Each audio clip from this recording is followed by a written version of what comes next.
Chapter 1311. Impossible. Master Rong Yang, there's a reason for this. I can explain. Seeing that the master was really angry, Zhuo Qingyu tried to explain. You did all that just to keep me occupied, so that I wouldn't help Fengwu? Master Rong Yang frowned. That's right, Master Rong Yang. That was the only reason. My family didn't, Zhuo Qingyu said earnestly. What bullshit? Master Rong Yang glared at her. Zhuo Qingyu was struck dumb. Master Rong Yang smirked.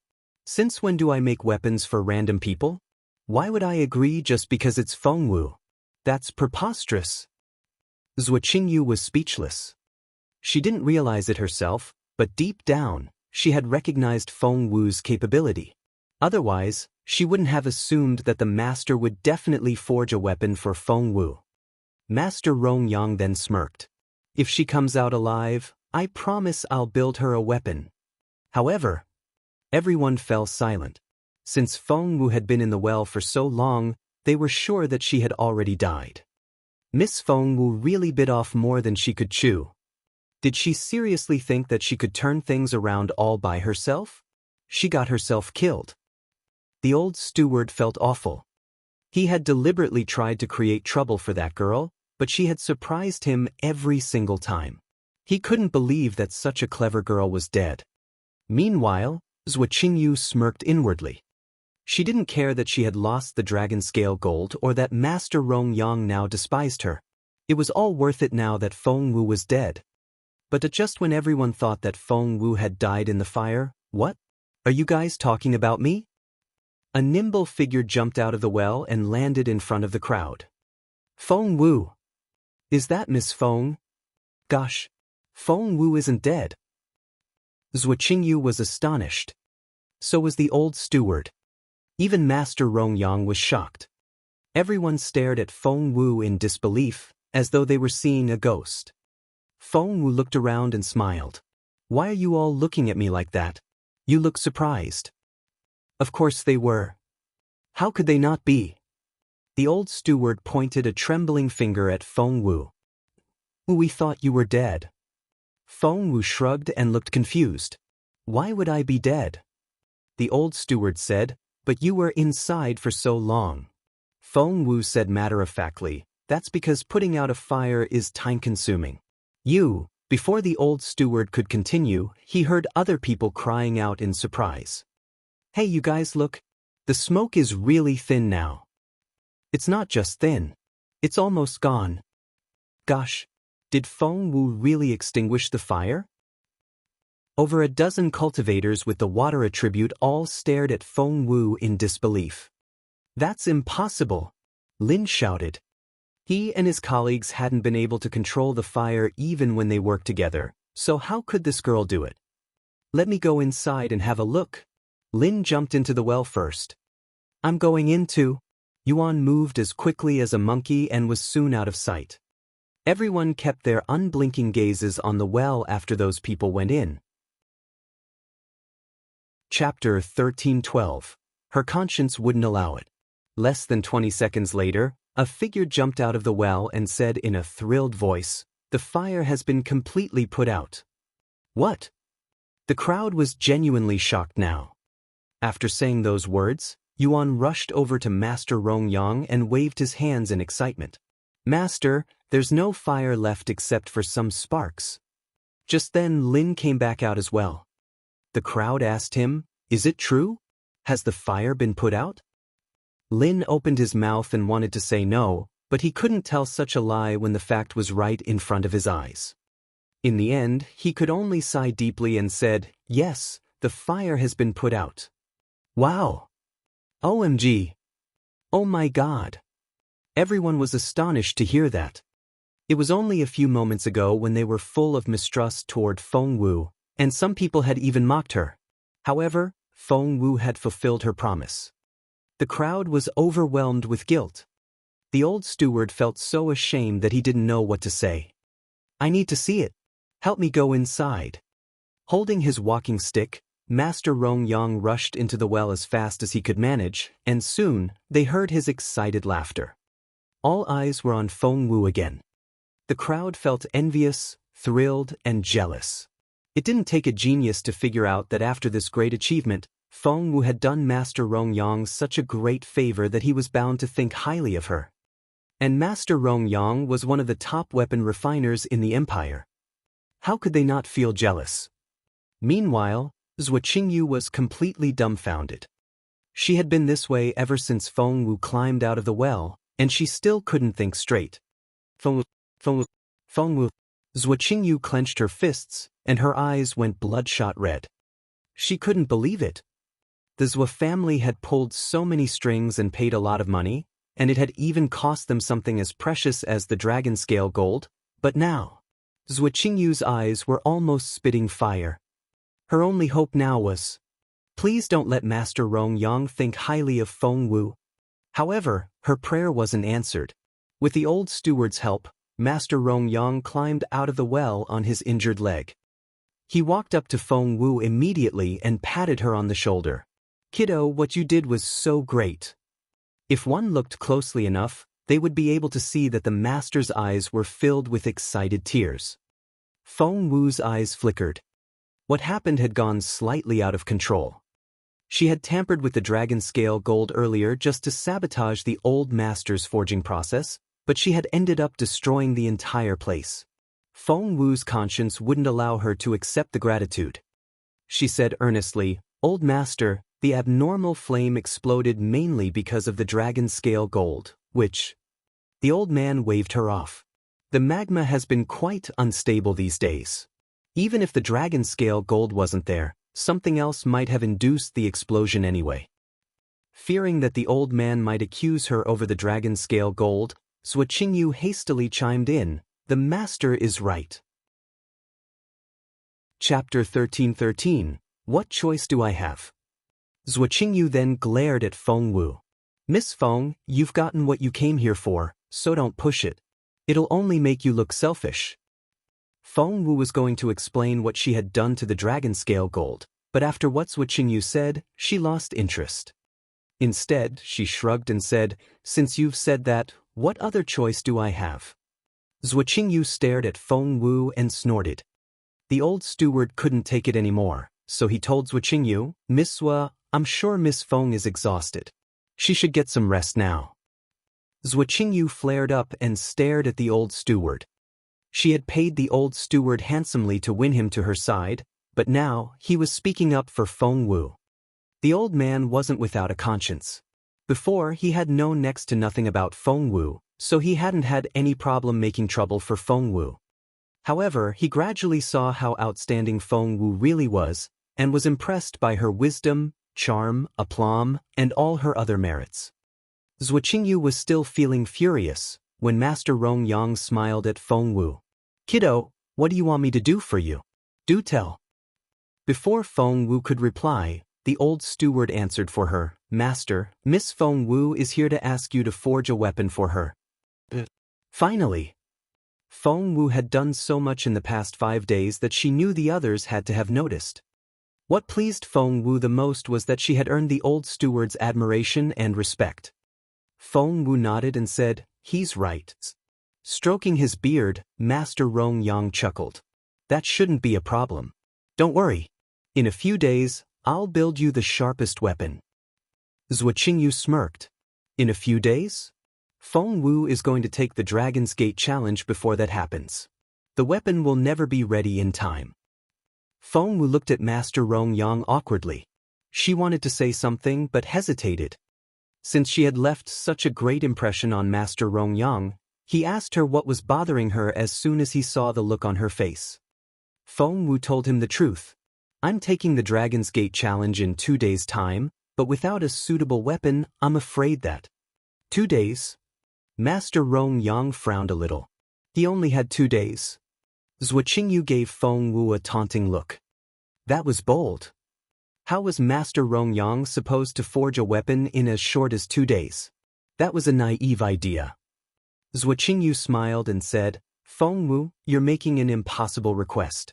No one can build a formidable weapon in 2 days, not even Master Rongyang. Moreover, the refinery room has been destroyed. Where is the master going to forge the weapon, anyway?" Plus, Master Rongyang only builds one formidable weapon every year. Since he was working with my family's dragon scale gold, he's not going to make anything for you. What's more, with his injured leg, Master Rongyang can't walk around. How can you force such a difficult task on him? You can't do that even if you've done the master a favor. Zhuo Qingyu had always been a smart girl with a glib tongue. The things she had listed not only shielded her from accusations by Feng Wu, they even made Feng Wu sound like a bad person. That was rather amazing. However, Feng Wu didn't even look at Zhuo Qingyu. She acted as though she wasn't there, and only looked at Master Rongyang with a guilty look on her face. Chapter 13-14. I bet you. Master Rongyang gave Feng Wu a wry smile. It's true.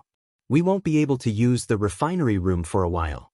Moreover, he shook his head and said, I still don't know what went wrong during the refining process, but it's true. I can't start forging a new weapon just yet.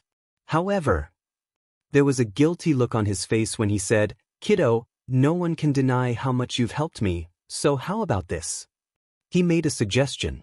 I have quite a few good weapons in my personal collection. How about you pick out something? Something from Master Rongyang's collection was bound to be excellent, but what Feng Wu needed was the Fallen Star Sword that would match her Fallen Star Swordplay. There was no replacement for that. Feng Wu shook her head with a wry smile on her face. I'm afraid not. Zhuo Qingyu smirked inwardly. Feng Wu, Master Rongyang may be very kind to you now, but it doesn't mean that you can do anything you want. Even if he wants to help you now, he can't. However, Feng Wu only smiled. Master Rongyang, what if I tell you that I can find out what went wrong when you were refining the dragon scale gold? The master looked at Feng Wu in resignation. Even he didn't know what went wrong, so how could this girl know? He wasn't the only one who wasn't convinced. The others shook their heads as well and whispered among themselves. This Feng Wu just doesn't know when to stop. She just won't stop bragging. Master Rongyang felt grateful for what she did, but if she keeps doing this, all that gratitude will disappear. Even the old steward kept giving Feng Wu warning glances, telling her to stop before it was too late. However, Feng Wu only stood there and wouldn't move. She smiled at Master Rongyang and waited for his reply. At first, the master thought Feng Wu was only joking, but he now realized that she was very serious. He was lost in thought. Seeing that the master was hesitating, Zhuo Qingyu felt flustered. Master, it's... Feng Wu smiled at Zhuo Qingyu. So, you also think I'm going to succeed, don't you? Of course not. Zhuo Qingyu smirked. Feng Wu smiled and asked, would you like to make a bet? Zhuo Qingyu frowned. On what? Glancing at the failed sample of the dragon scale gold dagger in Zhuo Qingyu's hand, Feng Wu smiled. If I can't solve this problem for Master Rongyang, I'll do one thing for you, anything. Zhuo Qingyu's eyes lit up. Anything? What if I tell you to take your own life? Feng Wu remained unperturbed. Then I'll have no choice but to do it. Xiao Wu. Chaoga tugged at Feng Wu with an anxious look on her face. Feng Wu only smiled and told Zhuo Qingyu, if that's going to be your request, then I'll do it. It was such a tempting offer that Zhuo Qingyu couldn't suppress her excitement. She stared at Feng Wu and asked, what if I lose? Feng Wu pointed at the dragon scale gold in Zhuo Qingyu's hand. If you lose, you have to give that to me. Feng Wu's life versus a piece of useless dragon scale gold. Anyone would know what to do. The crowd started talking all at once, confounded by the unfair terms. Chapter 13-15, Minimalism. After all, even Master Rongyang hadn't been able to solve the problem, so how could an ignorant girl make any difference? She had to be bluffing. That was what Zhuo Qingyu thought as well. However, she didn't look so sure after recalling all of Feng Wu's achievements so far. She stared at Feng Wu without saying another word. Feng Wu smiled back at her without flinching. Miss, it won't cost you anything even if you lose, Rui, Zhuo Qingyu's chambermaid, whispered in her ear. Zhuo Qingyu saw the light. That's right. If it won't cost me anything, why should I say no? All right. Zhuo Qingyu smirked and took the bet. Feng Wu's expression remained unchanged, but her eyes flickered for a split second. Her fallen star sword was going to be a done deal. The Rong Manor was a very organized place. After clearing out the irrelevant people, the old steward led some servants into the well to clean the refinery room. It only took them an hour to put the room back in order. Master Rong Yang stared at Feng Wu and asked, "Do you really know what to do?" Feng Wu nodded with a smile. "Master, do you trust me?" Did he? The master would have said no a few hours ago. He wouldn't have believed such a young woman. However, after all that had happened. "Tell me your plan." Master Rong Yang gestured to Feng Wu. Feng Wu gave him a mysterious smile. "Master, aren't you curious how I was able to control the fire?"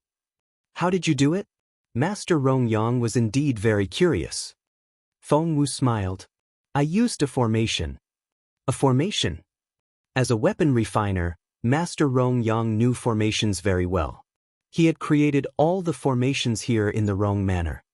Something seemed to occur to him suddenly, and he jerked. The next second he rushed into the well. Zhuo Qingyu didn't hear the conversation between Feng Wu and the master, but her stomach lurched when she saw how excited Master Rong Yang was, and she had a bad feeling. Master Rong Yang rushed into the refinery room. The servants were only halfway through the cleaning, but it didn't affect Master Rong Yang's observation. Looking around the room, he soon noticed something. And his eyes lit up. That was it. "I see. I can see it now." Walking around the room, Master Rong Yang rubbed his hands excitedly. It's a simple formation, but exceptionally effective. Although it's very straightforward, not many people can build it. Master Rong Yang cried out in surprise and showered Feng Wu with praise. No matter how surprised Master Rong Yang sounded, Feng Wu only smiled mildly at him. "Did you really build this?" Master Rong Yang looked at Feng Wu in disbelief. The formation merely consisted of a few bricks and spiritual stones, and didn't require much maneuvering. However, the skill behind it was something that even Master Rong Yang couldn't replicate. The creator had to be a genuine master in formations. Crossing her hands behind her back, Feng Wu asked, "Do you think anyone else here could have done it?" Master Rong Yang was rendered speechless.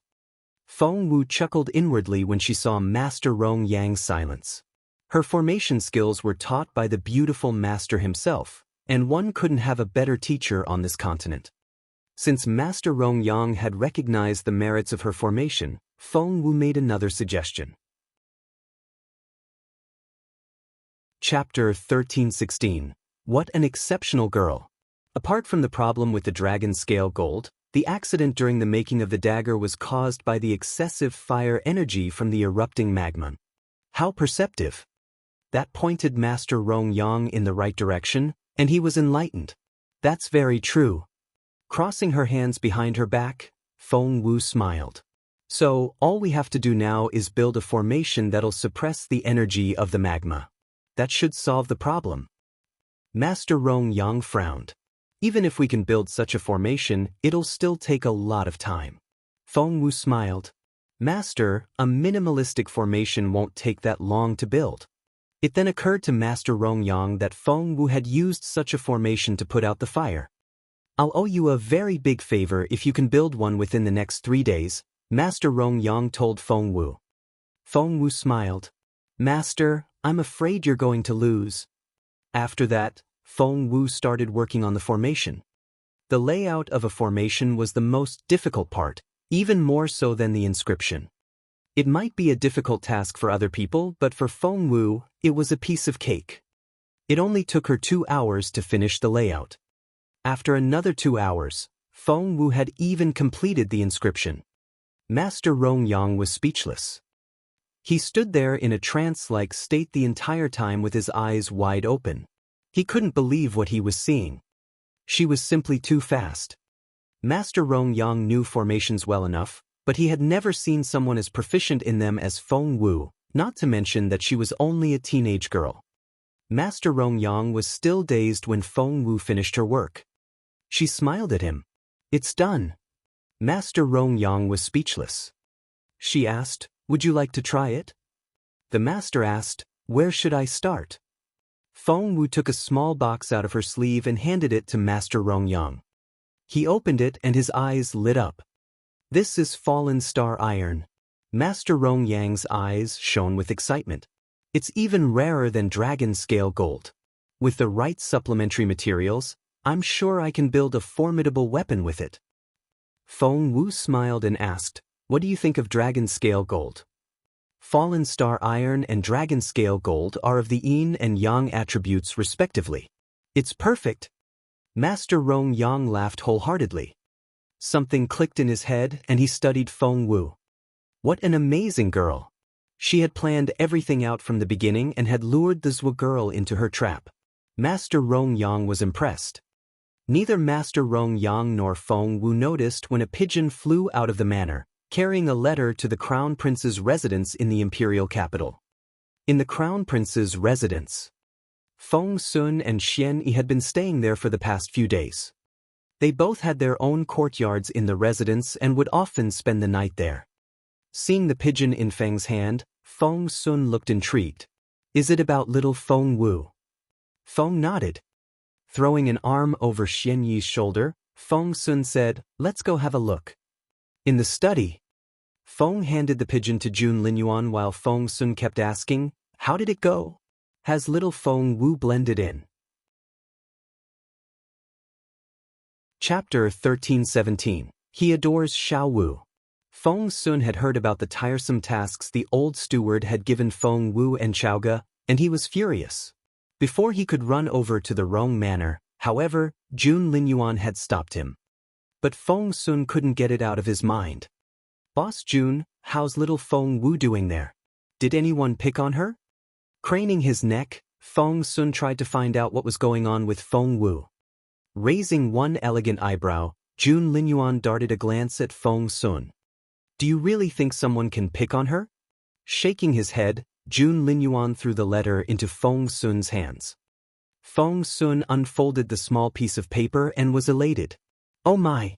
Feng Wu is as amazing as always. I didn't know one could actually do that. The letter described everything that had happened in the Rong Manor, even down to every word Feng Wu said. Feng Sun's mouth dropped open. That's amazing. Xiao Wu is so amazing. Xian Yi leaned over and read the letter as well. He then smiled wryly and said, the girl really is full of surprises. Feng Sun was exhilarated. Right? I was going to ask Boss Jun to talk to Master Rongyang. After all, one word from him is enough to make the master offer his help. But the girl earned the master's respect all by herself. Xian Yi nodded. That's indeed very impressive. Feng Sun was so pleased he was practically wagging his tail. That's what Qingyu is such an idiot. Has she forgotten how she was defeated before? Why did she want to humiliate herself again? Ha! Xian Yi glanced at Feng Sun. He still remembered some time ago when Feng Sun talked about how good-looking and smart the second daughter of the Zhou family was, and wondered which man would be lucky enough to marry her. Feng Sun immediately took the hint and said grumpily, gosh, how was I supposed to know that Zhou Qingyu is so stupid? She's an imbecile compared with little Feng Sun. Well, why should I compare them, anyway? Xian Yi said, according to the letter, Master Rongyang has agreed to make the fallen star sword for little Feng Wu. Feng Sun sounded pleased when he said, of course he has. Master Rongyang adores Xiao Wu. He didn't know where to begin to describe his satisfaction. Rocking back and forth on his feet, he said, Xiao Wu is so amazing. Master Rongyang never heard of her name before, but he already finds her very impressive. Xian Yi glanced at him again and didn't know what to say. Feng Sun was still immersed in his satisfaction when he said, even the proud master of Wandering Temple agreed to see her, let alone Master Rongyang. Has Master Ling Hu agreed to see you after so many years? Crossing his arms, Xian Yi turned away. Feng Sun wouldn't stop. Are you still not convinced? Let me ask you this. Isn't Grand Secretary Feng a very picky person, with his connections all over the continent and all? He stared at Xian Yi. Did he teach you anything himself? Did he protect you? Did he give you his house? Feng Sun grinned.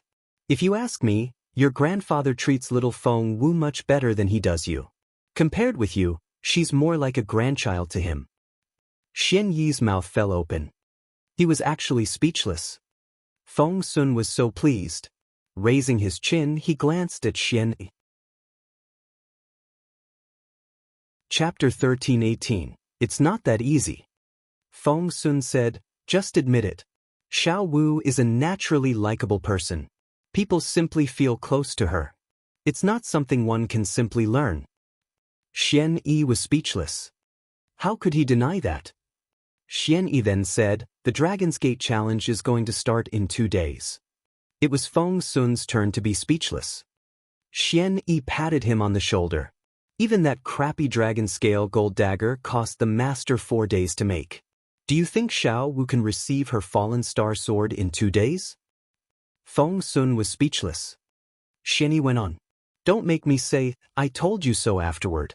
I've heard that Chief Qiao is going for hell mode this time. Without the fallen star sword, Xiao Wu is definitely going to fail. Feng Sun banged his fist on the table. How dare he? I won't let that happen. He then turned to leave. Where are you going? Jun Linyuan asked in his cold voice. I'm going to talk to Chief Qiao. Feng Sun said grumpily. Stop. Boss Jun. Feng Sun gave Jun Linyuan a pleading look. The Dragon's Gate challenge is impossible to pass in hell mode. From what Feng Sun had observed so far, he was already convinced that Jun Linyuan actually cared about Feng Wu. If that was the case, shouldn't Boss Jun help Feng Wu out in a moment like this? However, to Feng Sun's surprise, Jun Linyuan not only wouldn't help Feng Wu, he also stopped Feng Sun from helping her as well. Boss Jun, are you really going to do nothing? Feng Sun couldn't believe it. Xian Yi looked at the Crown Prince as well. The light outside cast shadows on the Crown Prince's sculpted face, adding to his charm. Tapping the table with his long, fair fingers, he said affirmatively, yes, really. Both Feng Sun and Xian Yi said inwardly, what a poser. They exchanged looks and shook their heads with wry smiles on their faces. But they didn't know what was going on in the Rong Manor at that moment. 2 days had passed since then. The fallen star sword was gradually taking shape. Feng Wu's eyes lit up when she saw this, and she was thrilled. The fallen star iron had already been cast into the shape of a sword, and the dragon scale gold had been added in. With one look, one could tell that the metal was going to become a real sword. Master Rong Yang had remained silent the entire time and was completely focused on his work. However, the amount of energy consumed during the making of the fallen star sword exceeded his expectations. More than once, even the master himself felt drained. It was a good thing Feng Wu was there. Whenever his spiritual essence was exhausted, Feng Wu would open up a spiritual essence supplement and give it to the old man. Time slowly went by. Master Rong Yang went on hammering the base of the sword, and the look on his face became sterner. He was known for his 108 hammerings, and the skill was the reason he was considered a master in forging weapons. By then, Master Rong Yang had hammered the metal 98 times already. Thump. Thump thump. The giant hammer exerted more force with each strike, and the master was moving faster and faster until the noise resembled a storm hitting a roof. It hurts. Feng Wu had been controlling the abnormal flame for Master Rong Yang, and she thought her eardrums were going to burst from the noise.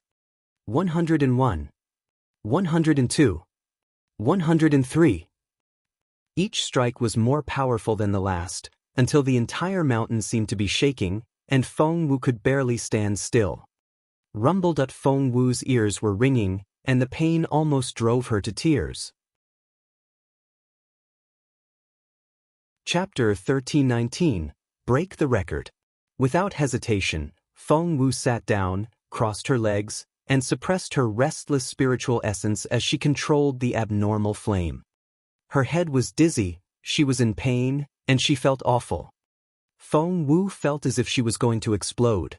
Her spiritual essence was running wild inside her and threatening to break free. Thump. Thump. Thump. 105. 106. 107. The hammering was like a thunderstorm. Right now, the entire mountain was shaking. There were quite a few people in the Rong manor, and they all looked worried, especially the old steward. Looking up at the sky, Yuan clung tighter to a pillar and asked the old steward, "Sir, has this happened before?"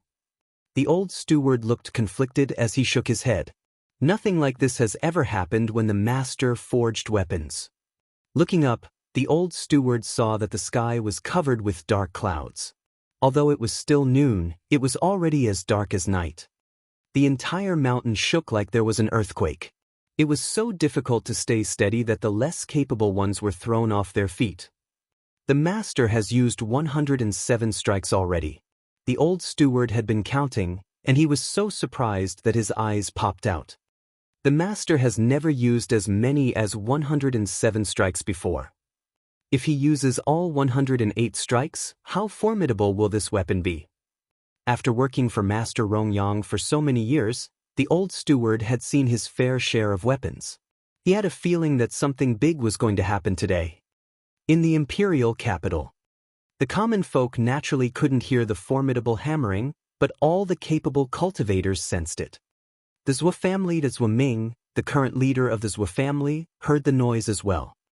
He was in the imperial palace to discuss some state matters when he heard the pounding. The 108 hammerings of Master Rong. Zhou Ming's eyes lit up. He wasn't the only one who heard them. Emperor Wu's eyes flickered as well. "Zhou, can you hear that?" Zhou Ming cupped his hands at the emperor and couldn't hide the joy on his face. "Your Majesty, I apologize for being distracted while discussing state matters." Emperor Wu asked, "Wait, judging by the look on your face, I think you know something that we don't. Would you care to share?" Not many people were in the room, but everyone was a prominent figure in court. There was Jun Linyuan, and Feng Yanfeng, and Master Dugu, and Lord Mu. The clouds are gathering over that mountain. It has to be Master Rongyang, right? Asked Lord Mu. Zhou Ming cleared his throat. "Lord Mu, that's very perceptive of you." Lord Mu's eyes lit up a little. Master Rongyang is unparalleled as a weapons maker. Does this noise mean that? Zhou Ming looked thrilled when he said, "Yes, the master has indeed been working on a piece recently." Master Dugu's eyes flickered. If I'm reading it correctly, Master Rongyang is using his signature hammering technique and has made 107 strikes already. One more strike and he'll use all 108. Are we going to see a record-breaking weapon? Northern Feng General's Dragon Spear was completed after 107.5 strikes, and it's already so impressive. All the high-ranking officials were captivated. Chapter 1320. Onlookers. Lord Mu looked at Zhou Ming in surprise.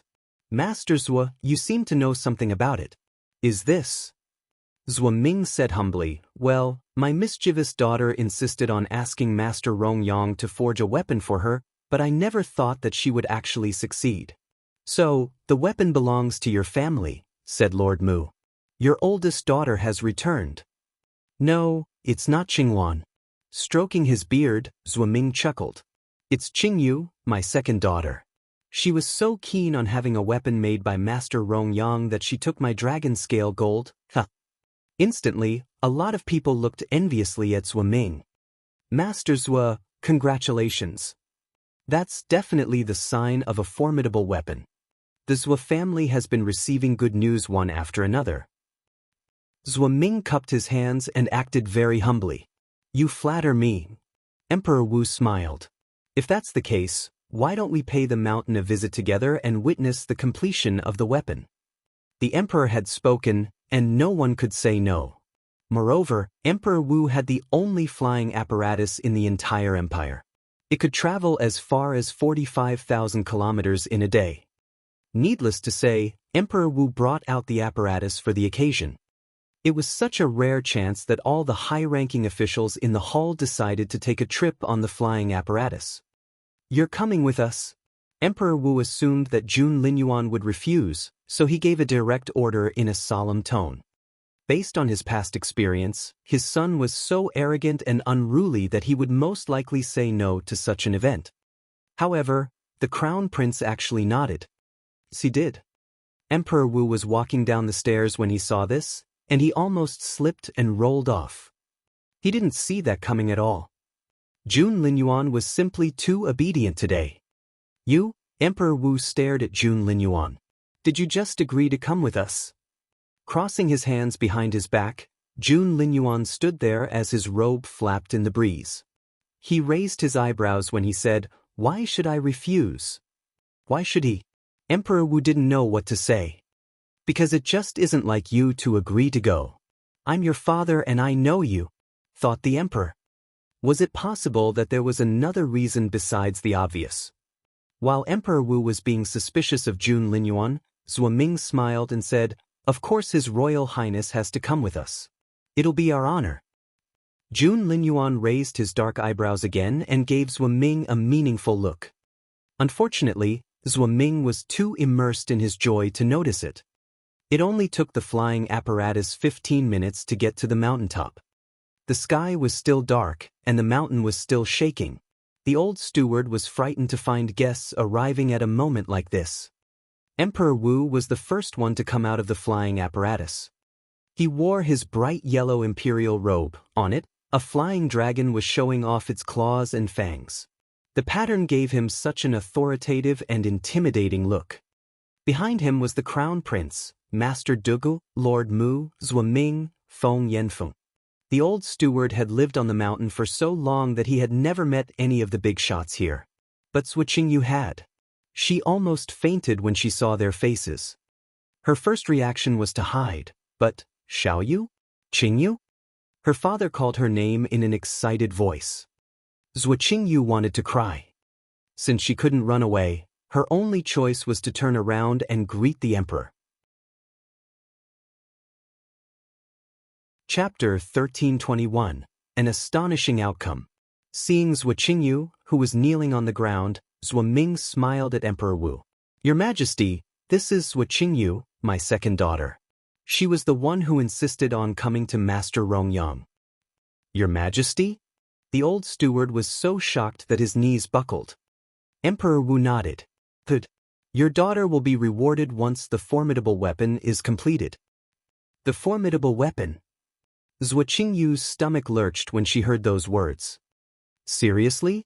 Emperor Wu had brought all these people here to witness the formidable weapon. Zhuo Qingyu looked up at her father.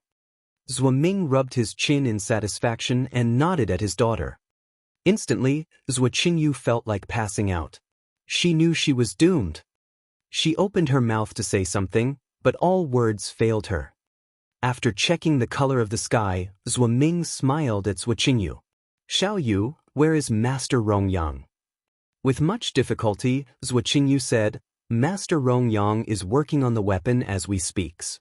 Zhuo Ming already knew the answer, but he needed to ask the question to bring up the next one. "You've been in closer proximity to the master than any of us. So, tell me, has Master Rongyang hammered it 107 times? That was the last thing Zhuo Qingyu wanted to talk about, but Zhuo Ming wouldn't shut up about it. In her head, Zhuo Qingyu was already screaming.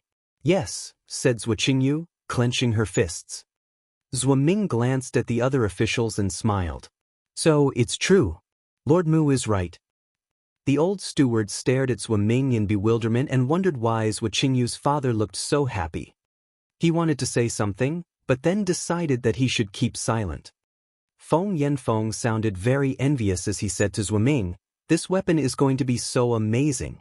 Northern Feng General's spear was made with 107.5 strikes, but the master may use all 108 strikes with this one. "Master Zhuo, congratulations." Zhuo Ming rubbed his chin and said, "You flatter me." Zhuo Qingyu finally realized what was going on here. Her father really thought that Master Rongyang was building a weapon for the Zhuo family. She wanted to explain, but the emperor was here, and she didn't know what to say. It just so happened that her father wouldn't shut up about it, and he was enjoying all the congratulations so much. Zhuo Qingyu really wanted to cry now.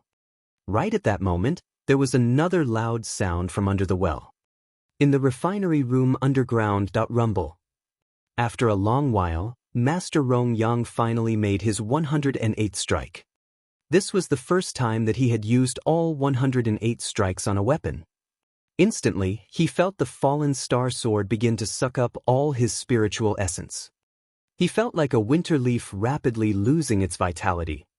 Master Rong Yang began to age visibly. He was wasting away as his muscles shriveled up. He had been a white-haired man with a young man's face before, but now his face was haggard-looking. The sword was draining him of all the spiritual essence he had accumulated over a lifetime.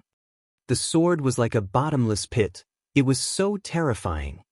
Feng Wu was astonished when she saw what was going on. She tried to pull him away, but as soon as she touched his body, she felt a streak of her spiritual essence being sucked away. Chapter 1322. A hopeless situation. That was crazy. It was too late for Feng Wu to take her hand back now. Whoosh! Soon, Feng Wu was drained of her spiritual essence as well. But she was a little better than Master Rong Yang, because she still had a free hand to replenish her spiritual essence. Feng Wu had made a batch of a spiritual essence supplement a while ago, and had given Master Rong Yang some this time. Right now, she still had about a dozen left. The spiritual essence supplement made by Feng Wu was nothing like those on the market. The amount of spiritual essence in each bottle alone was beyond imagination. 1 bottle, 2 bottles, 3 bottles. Feng Wu felt much more relieved when she drank the supplement. As a result, Master Rong Yang's situation improved as well. However, the spiritual essence was consumed shortly after it entered her system. The speed at which she was drained of spiritual essence was terrifying. Even Feng Wu, who could remain unperturbed even in the face of an erupting volcano, had begun to panic. At this speed, the amount of supplement she had wouldn't be enough. 5 bottles, 10 bottles. As time went by, Feng Wu was at a loss over what to do. 15 bottles. Finally, Feng Wu used up all the supplement bottles she had. Rumbled, she heard a rumble in her head, and began to faintly sense a little creature inside the fallen star sword. It looked like a tiny human baby with 2 pointy white ears. Right now, it was curled into a ball and sleeping soundly.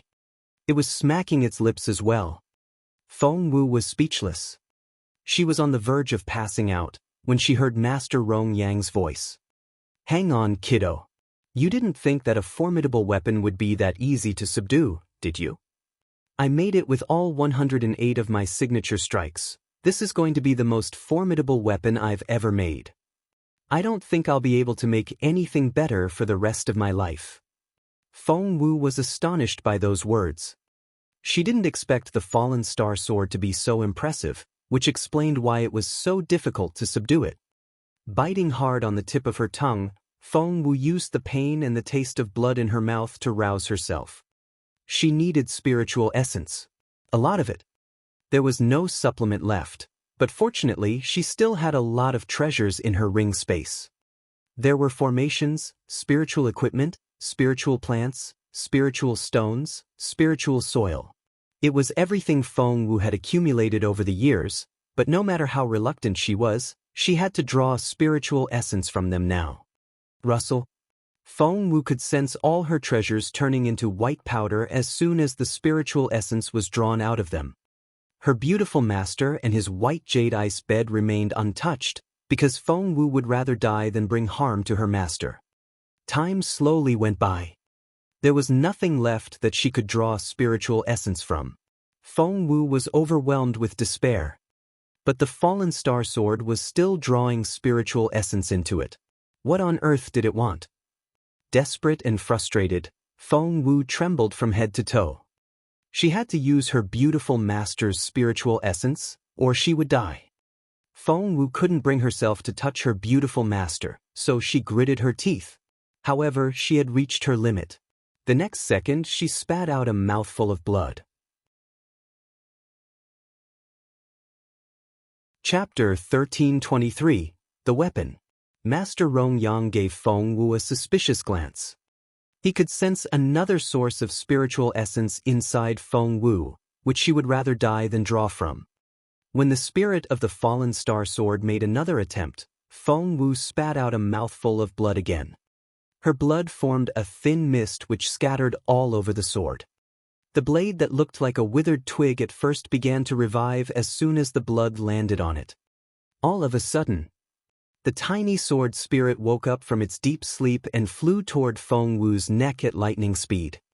Gurgled at Feng Wu could sense her blood being drained out of her body as she watched. Gone with it was her spiritual essence. Feng Wu could tell that the tiny sword spirit was devouring the spiritual essence in her dantian. Master Rongyang fell to the ground and panted after the sword spirit flew out. All his hair had turned white, the skin on his face was sagging, and he looked so tired that he seemed to have aged 10 years. But luckily, his life wasn't in danger anymore. One couldn't say the same for Feng Wu. She turned ghastly pale as the blood and spiritual essence flowed out of her body. She looked so exhausted that she could collapse at any moment. But that wasn't the only thing the sword spirit was doing to her. Right now, Feng Wu felt as though her internal organs were being crushed. She kept vomiting blood until the ground was stained red. It looked very terrifying. Her vision went blurry, and she was losing consciousness. She was about to crash when the tiny sword spirit was finally satiated. It then flew back into the fallen star sword. The blade then lit up, looking as limpid as clear water, and gave out such dense spiritual essence. Whooshed, the sword then leapt toward the opening of the well. Feng Wu cried out, "My sword?" Master Rongyang took a deep breath and said, "Don't worry, kiddo. It's not going anywhere." After those words, Master Rongyang dashed off as fast as he could. However, the sword moved much faster than the master. It shot out of the well and charged at the crowd. It had absorbed Feng Wu's blood, but that wasn't enough. The blade cut Zhuo Qingyu's arm open, splashing blood everywhere, before it charged at the old steward. A large crowd had already gathered outside the well. Emperor Wu and the others were sitting in their chairs and waiting for the formidable weapon to come out. However, this grand entrance wasn't what they had expected. Whoosh! Everyone sucked in their breaths when they saw the flying sword. Right at that moment, Zhuo Ming finally reacted and cried out, "That's it! That's the weapon! That's the formidable weapon of my family! Qingyu, order it to stop!" The blade had made such a deep gash on her arm that she could barely move. She looked frustrated when she said, "Father, it won't listen to me." "Impossible! Zhuo Ming wouldn't believe it. It has tasted your blood, which means that there's a blood bond between you and the sword. Just recite the bonding spell." Zhuo Qingyu's stomach lurched. She knew better than anyone else that the fallen star sword belonged to Feng Wu. However, she wondered if the method her father had mentioned would work. Without thinking, Zhuo Qingyu began to make a hand seal as she chanted the words. Chapter 1324. Come back here. Emperor Wu and the other officials were all astonished when they saw the irritated flying sword in the air. This formidable weapon was quite the character. Zhuo Ming prompted Zhuo Qingyu to subdue the sword, and she did as she was told. She quickly chanted the spell. All eyes were on the sword, and everyone wondered if it would surrender. However, the old steward was flustered. "This isn't right. The weapon belongs to Feng Wu. What's Zhuo Qingyu doing?" To his frustration, the weapon seemed baffled and actually stopped in midair. As Zhuo Qingyu's chanting sped up, it slowly flew toward her. Emperor Wu and the others watched with great interest, and the emperor rubbed his chin and nodded. "What an amazing sword!" Lord Mu cupped his hands at Zhuo Ming and said, "Master Zhuo, your family is so blessed. Zhuo Qingwan is already the top teenage cultivator of her generation, and your second daughter seems to be as amazing as her sister." Zhuo Ming humbly expressed his gratitude, but couldn't hide the satisfied smile on his face. Deep down, he was overwhelmed with pride. The fallen star sword was slowly flying towards Zhuo Qingyu, and her eyes lit up with excitement. Just when everyone thought that the sword was going to become Zhuo Qingyu's, "Come back here," they heard a furious voice. Everyone jumped at the bellow and turned in the direction of the voice. Feng Wu stood next to the well with her face drained of all color. She was frowning, and the look in her eyes was as sharp as blades. She stared at the weapon in the air. To everyone's astonishment, the sword that was slowly flying towards Zhuo Qingyu paused for a moment in the air, before it turned around and flew toward Feng Wu. Everyone was speechless. Zhuo Ming's face immediately darkened. Zhuo Qingyu didn't look any happier than her father. She stared at Feng Wu so hard that her eyes popped out. "Come back here." Zhuo Qingyu shouted at the sword as well. But the fallen star sword had recognized Feng Wu as its owner and no longer responded to Zhuo Qingyu's voice. Feng Wu spread open her palm, and the scarlet sword landed in it. The red color disappeared after that, and the sword was silver and bright again. It glistened like flowing water and was as docile as a sleeping child. Everyone was speechless. Feng Yanfeng's eyes widened. "Feng Wu, you..." Zhuo Ming's face was darker than a stormy sky.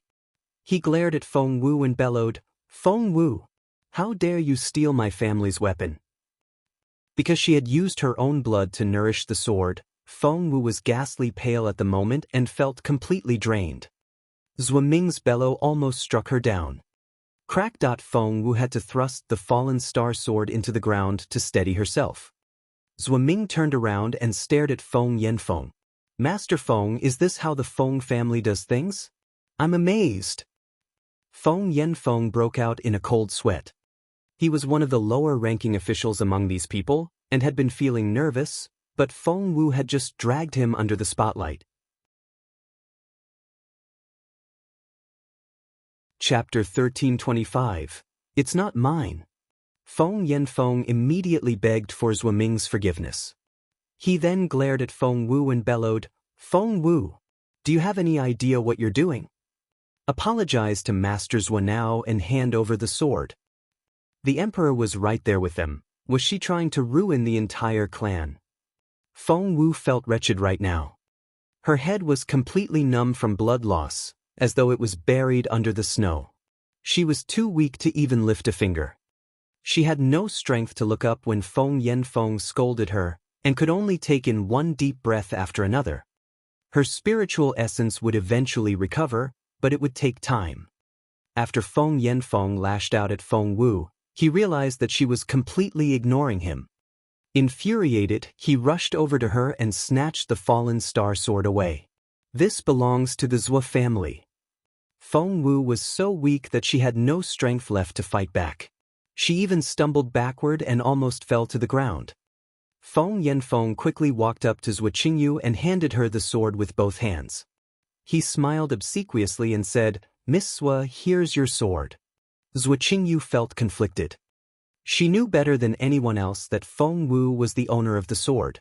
However, so many people were watching her now, and she had to stick to her story for the sake of her family's pride. She took the sword with both hands and nodded at Feng Yanfeng. She looked so unperturbed and composed that the others were convinced that it was only right for Feng Wu to give the sword back. The other officials all congratulated Zhuo Ming for obtaining such a formidable weapon. However, they heard a voice at that moment. "It's my sword." Feng Wu stared at Zhuo Qingyu and said coldly. Zhuo Qingyu's smile stiffened for a split second, before she snorted. "It's made with the dragon scale gold of my family. How can it be yours?" She was determined to keep the weapon. Feng Wu smiled coldly. "Zhuo Qingyu, can you convince yourself with that lie?" Emperor Wu and the others were on their way out, but they stopped when they heard those words and gave Feng Wu strange looks. This was going to be interesting. With the sword in her hand, Zhuo Qingyu had no choice but to convince herself that the sword had been rightfully hers from the beginning. As for the servants of the Rong Manor, she was confident that she could silence them all. Zhuo Qingyu kept her cold gaze on Feng Wu and asked, "Feng Wu, I've been meaning to ask you. This formidable weapon obviously belongs to my family, so why did you even try to steal it? Who on earth do you think you are?" Feng Wu found her claim preposterous. If she wasn't so weak, she would have given Zhuo Qingyu a long speech. Unfortunately, excruciating pain would run through her body whenever she tried to speak. Emperor Wu frowned, raised an eyebrow, and stared at Feng Wu. Obviously, he knew who Feng Wu was, and for a while he even thought that she and Jun Linyuan would be a perfect match. However, if she really was the kind of person that Zhuo Qingyu was describing. Emperor Wu shook his head. Feng Wu was so weak that she only managed to squeeze out a few words. "It's not yours. Did you just say that it isn't mine?" Zhuo Qingyu smirked. Chapter 1326, Fallen Star Sword. "If it's yours, why did it fly toward me after it was completed?" Feng Wu smirked. "If it's yours, why did it come back to me?" Zhuo Qingyu's face stiffened. She then smirked and said, "You assisted Master Rongyang in forging the weapon. Maybe you tampered with it. Who knows? Luckily, you can't keep lying forever. No matter what trick you tried, you can't change the fact that this sword belongs to me." Zhuo Qingyu sounded so righteous that she believed her own lie. The old steward, Yuan, and all the other servants of the Rong Manor gave her strange looks. They had all been there when she made a bet with Feng Wu, and they all knew that the sword should belong to the latter. How could Zhuo Qingyu tell such a blatant lie? Feng Wu was so furious that she laughed, and her bloodless cheeks flushed. "Zhuo Qingyu, I'm so amazed." Zhuo Qingyu smirked. "Are you mocking me now? So, tell me this, if this really is your sword, why does it contain my family's dragon scale gold?" Everyone gave Feng Wu strange looks now. Zhuo Qingyu was right. The golden flash on the sword came from the dragon scale gold, something that only the Zhuo family had. So, she's Feng Wu. Lord Mu finally recognized that name. Mu Yaoyao had held a grudge against Feng Wu and provoked her repeatedly. However, she had been defeated every single time, and had had to drop out of school and go back to Firmament Palace in the end. Naturally, Lord Mu blamed everything on Feng Wu. He glanced at Feng Wu coldly and told Emperor Wu, "I've heard Feng Wu's name before. Yao Yao, my daughter, dropped out of school because of her." Those words instantly changed other people's opinion of Feng Wu. Zhuo Qingyu smirked and was determined to keep the sword. Feng Wu kept her back ramrod straight, opened her right hand, and shouted, "Fallen Star Sword, come back." Fallen Star Sword. Was that the name of the sword? All eyes were on Zhuo Qingyu and the sword in her hand. If the sword belonged to her, it would never answer Feng Wu's summons. However, to their great surprise, the Fallen Star Sword started struggling. "No!" Zhuo Qingyu grabbed the Fallen Star Sword and held onto it with all her might. The sword was only swaying slightly at first, but the harder Zhuo Qingyu gripped it, the more violently it struggled. "No! I won't let it!" Zhuo Qingyu wrapped her fingers even tighter around the hilt. Bulging blue veins were visible on her forehead and her arms, and her hands shook nonstop. Her face twisted with all the effort. Emperor Wu frowned. As an emperor, he was anything but dumb. It was obvious that the Fallen Star Sword didn't recognize Zhuo Qingyu as its owner. Instead, Zhuo Qingyu was forcing it to stay with her. Soon, the sword's movements couldn't be controlled. In the end, there was a loud thump. Poor Zhuo Qingyu. She was thrown off balance and fell backward. As everyone watched, the Fallen Star Sword flew toward Feng Wu. It moved at lightning speed and landed in Feng Wu's palm. Chapter 1327. She says it's her Fallen Star Sword. The scarlet blade calmed down once it was resting in Feng Wu's palm. The roaring sound faded until it completely disappeared. Everyone was speechless. "Feng Wu, give me back my Fallen Star Sword. Give it back to me." Zhuo Qingyu pounced at Feng Wu and tried to hit her. She looked like she had lost her mind. Feng Wu only sneered at her in silence. A murderous look flickered in Zhuo Ming's eyes, and he glared at Feng Wu. "Feng Wu, are you going to declare war against the Zhuo family now?" Feng Wu only smirked. "I see.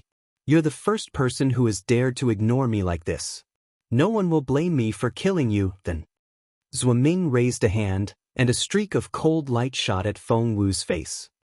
Jun Linyuan had kept his silence the entire time, but he was also watching Feng Wu closely. He wondered how stubborn the girl could be. The Zhuo family had cornered her, but she still wouldn't ask for his help.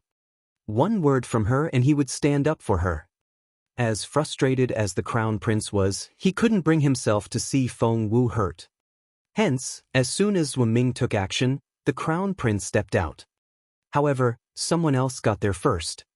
Master Rongyang had finally climbed out of the well on trembling legs.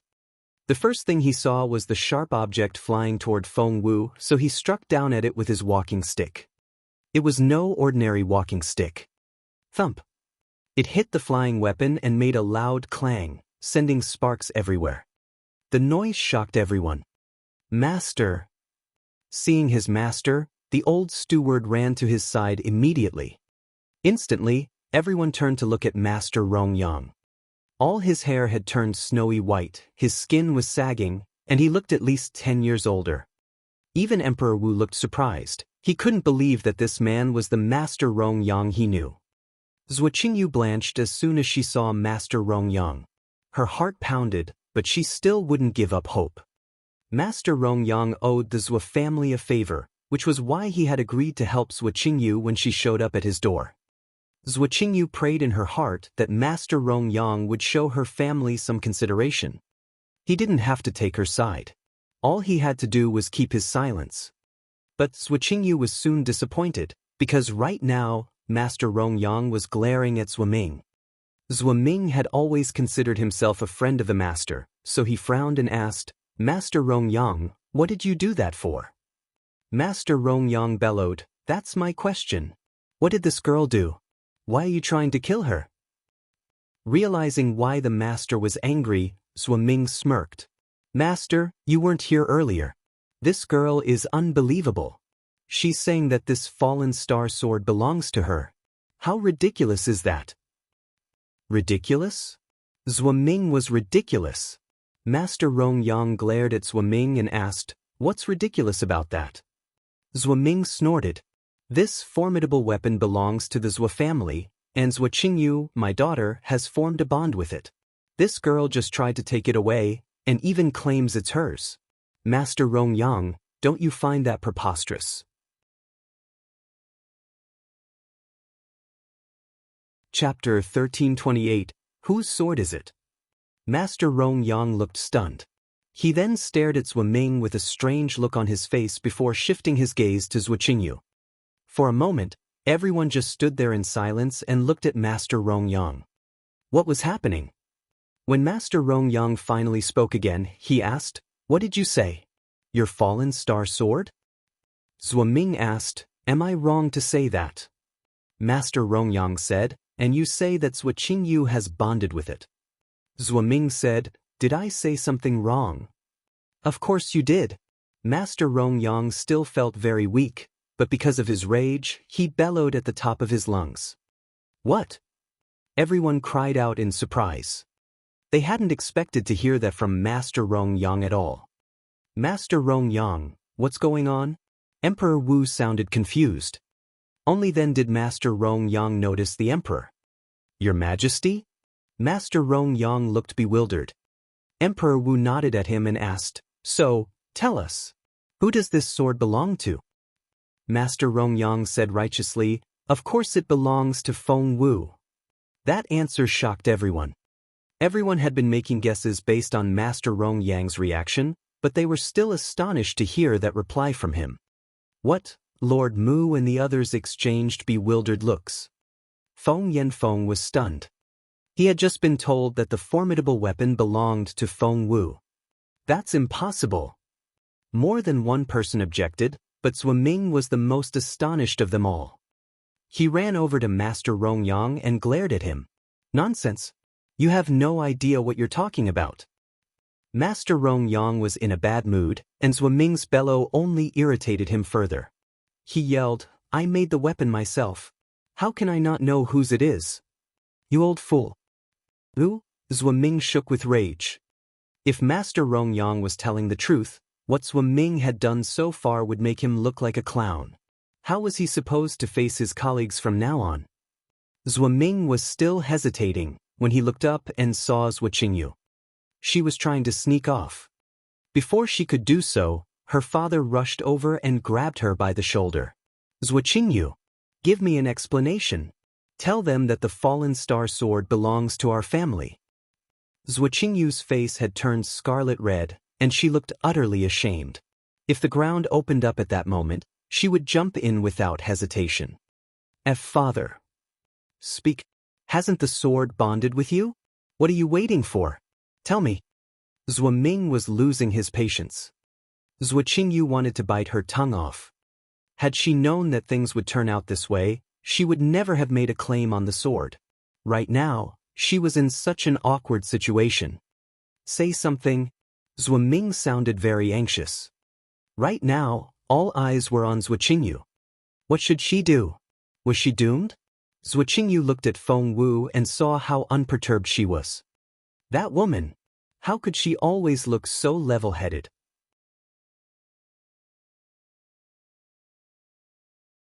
Chapter 1329. Do you think I'm blind? It's Feng Wu's sword. It's her. Hers. Zhuo Qingyu suddenly yelled. Instantly, everyone began to give her strange looks. So, it really was Feng Wu's sword. Didn't you say that it's yours? Lord Mu had been waiting for Feng Wu's downfall as well, so he tried to urge Zhuo Qingyu, "Kiddo, don't you worry. Just tell us the truth. No one can threaten you. I've got your back." Zhuo Qingyu smiled bitterly. Master Rongyang had shown up, and the fallen star sword had flown back to Feng Wu. Nothing she said would be able to change the situation. Compared with telling more lies, she would rather. Feng Wu is right. It really is her sword. I made a mistake, Zhuo Qingyu told the truth.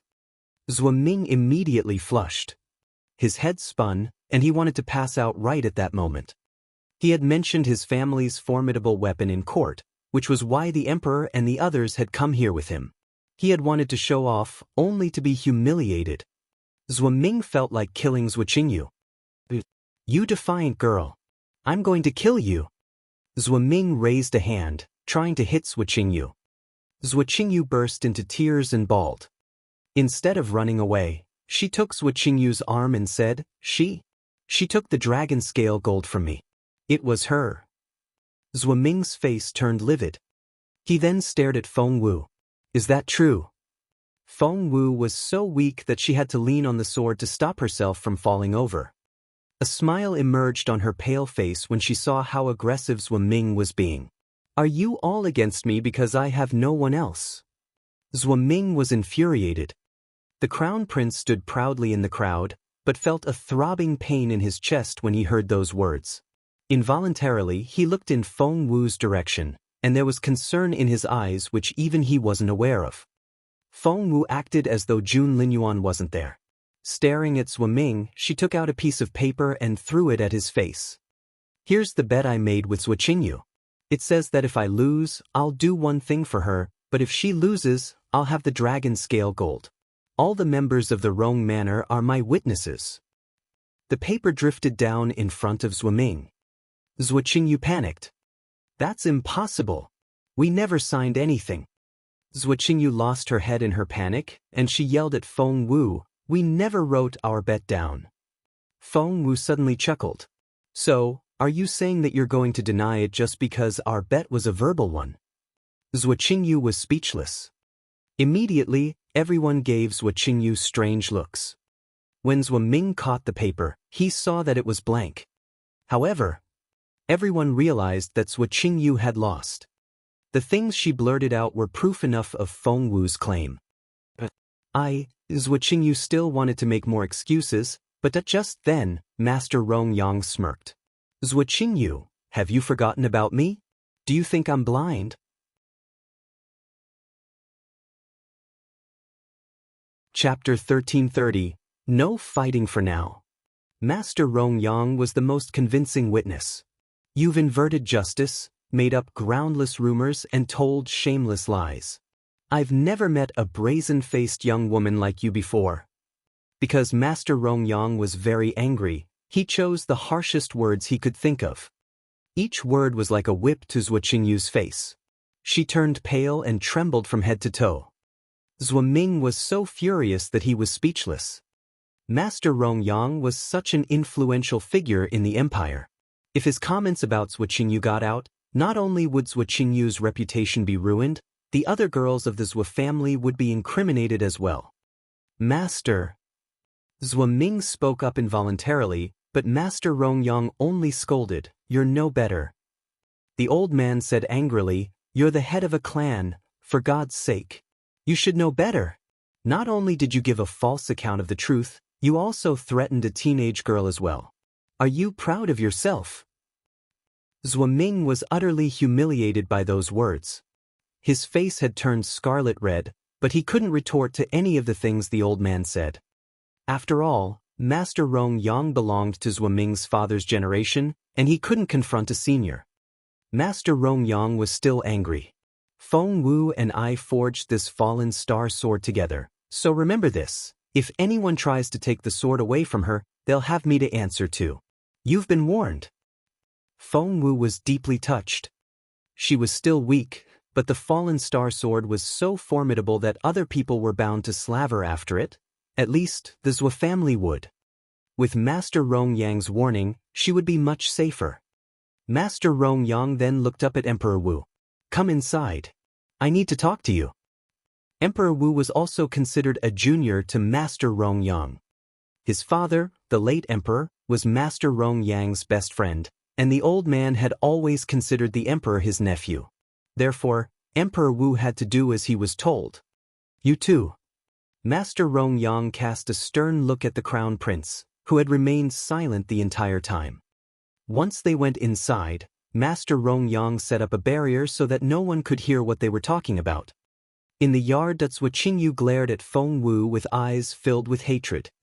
Feng Wu stood there, looking as proud as ever.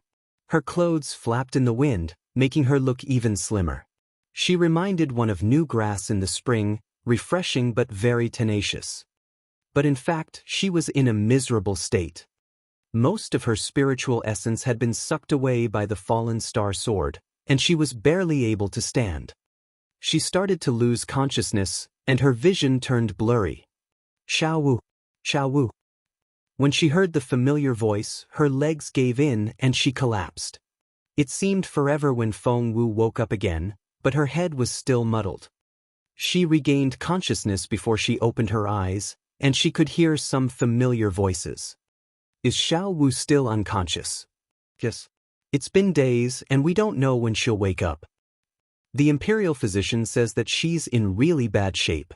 She shouldn't be fighting anytime soon. But she still has that Dragon's Gate challenge. What should we do now?"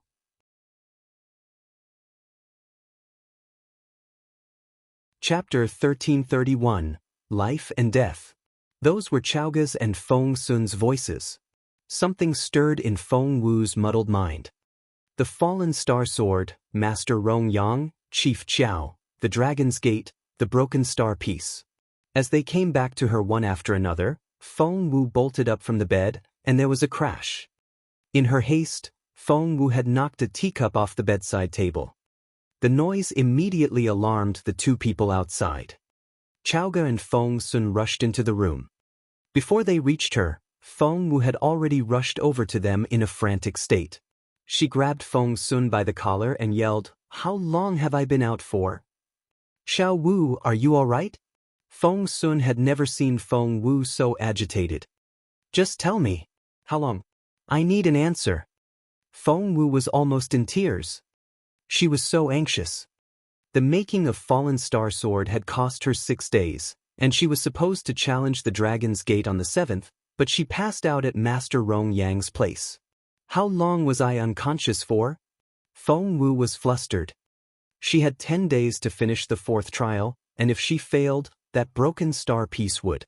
Feng Wu almost lost her mind when she thought about that possibility. 5 days, that's how long you were out for, Feng Sun said hastily, fearing that she might actually throttle him. 5 days? So, today is the 11th day already. Feng Wu's eyes were wide open. Her clear, bright eyes looked a little scary now. Feng Sun was baffled. What 11th day? Feng Wu was too weak to speak. She fell back into the chair and felt so defeated that she almost passed out again. Feng Sun and Chaoga were both terrified. "Xiao Wu, are you all right? Don't scare us."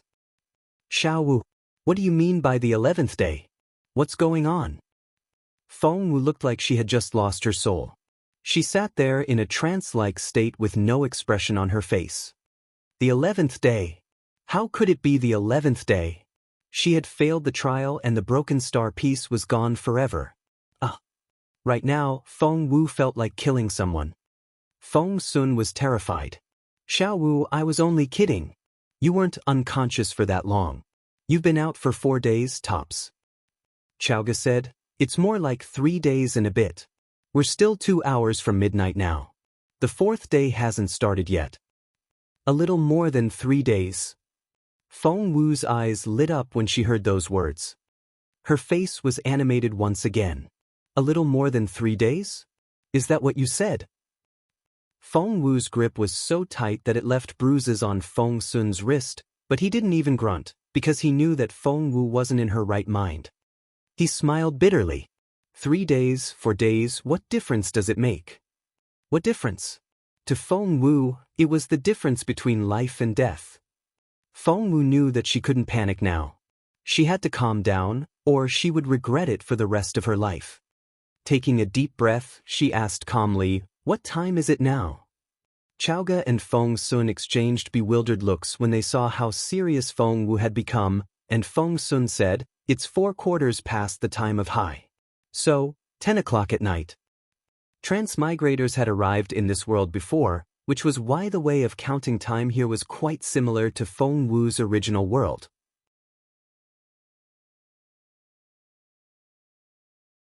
Chapter 1332, The Final Moment. 10 o'clock at night?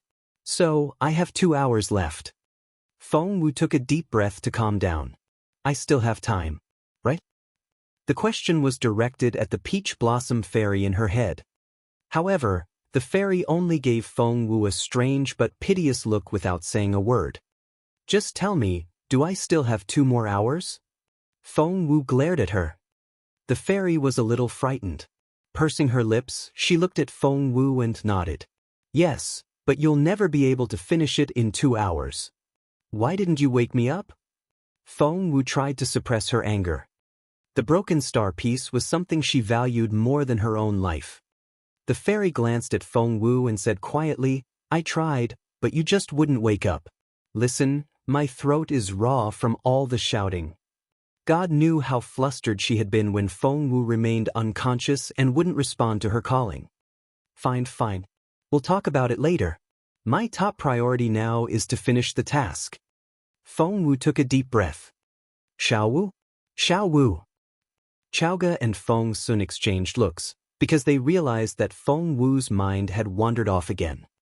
Feng Wu snapped out of her reverie and told Feng Sun, I'm going to take the Dragon's Gate challenge now.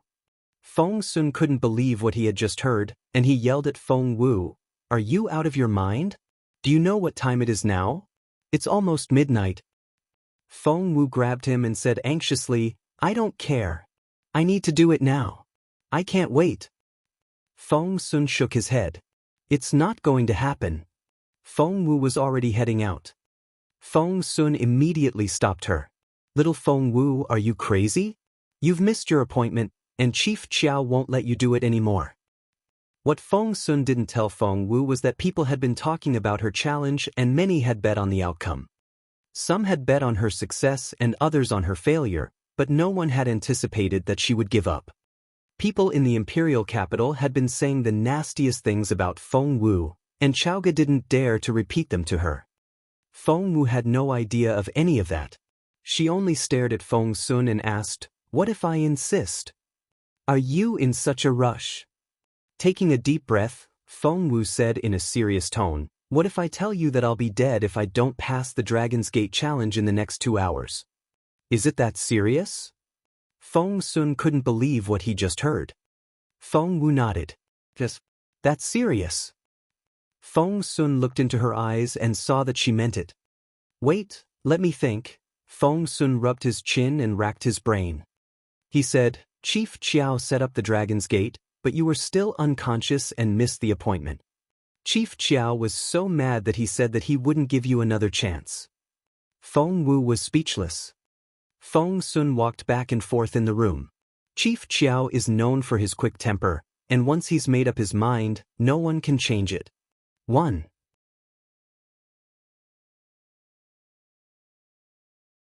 Chapter 1333. His Royal Highness heard it. Wait, the old master has come out of seclusion by now, right? I'll go talk to him. Feng Wu smacked her forehead and cried out. Bides the old master, she meant Grand Secretary Feng. No, he hasn't. Feng Sun's words shattered Feng Wu's hopes. It seemed something came up and he's going to be in seclusion for a few more days. Feng Wu rubbed her forehead and wondered why disasters always happened one after another. I'm going to talk to Chief Chiao now. Feng Wu ran toward the door. However, Feng Sun stopped her before she could leave. Do you know where he lives? Feng Wu shook her head. Do you know how much Chief Chiao hates you now? Feng Wu was speechless. How are you going to persuade him? Feng Wu was speechless. After she calmed down, Feng Wu finally realized how difficult the situation was. I'll go find Jun Linyuan, Feng Wu said without hesitation. Feng Wu considered Master Rong Yang, Master Dugu, or even Emperor Wu, but Jun Linyuan seemed to be the best candidate.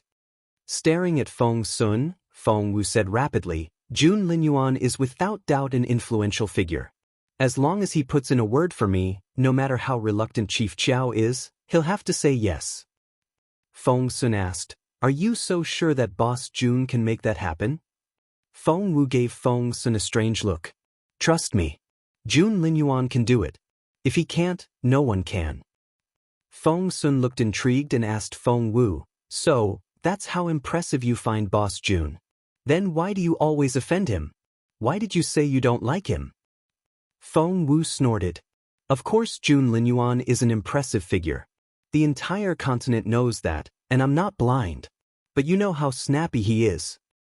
Well, about that, Xiao Wu actually's, Feng Sun was cut off before he could go on. Taking a deep breath, Feng Wu said, That's why I have to persuade Jun Linyuan. Tell me where he is now. Time was of the essence here. She only had less than 2 hours left. With each passing second, her chances of finishing the trial diminished.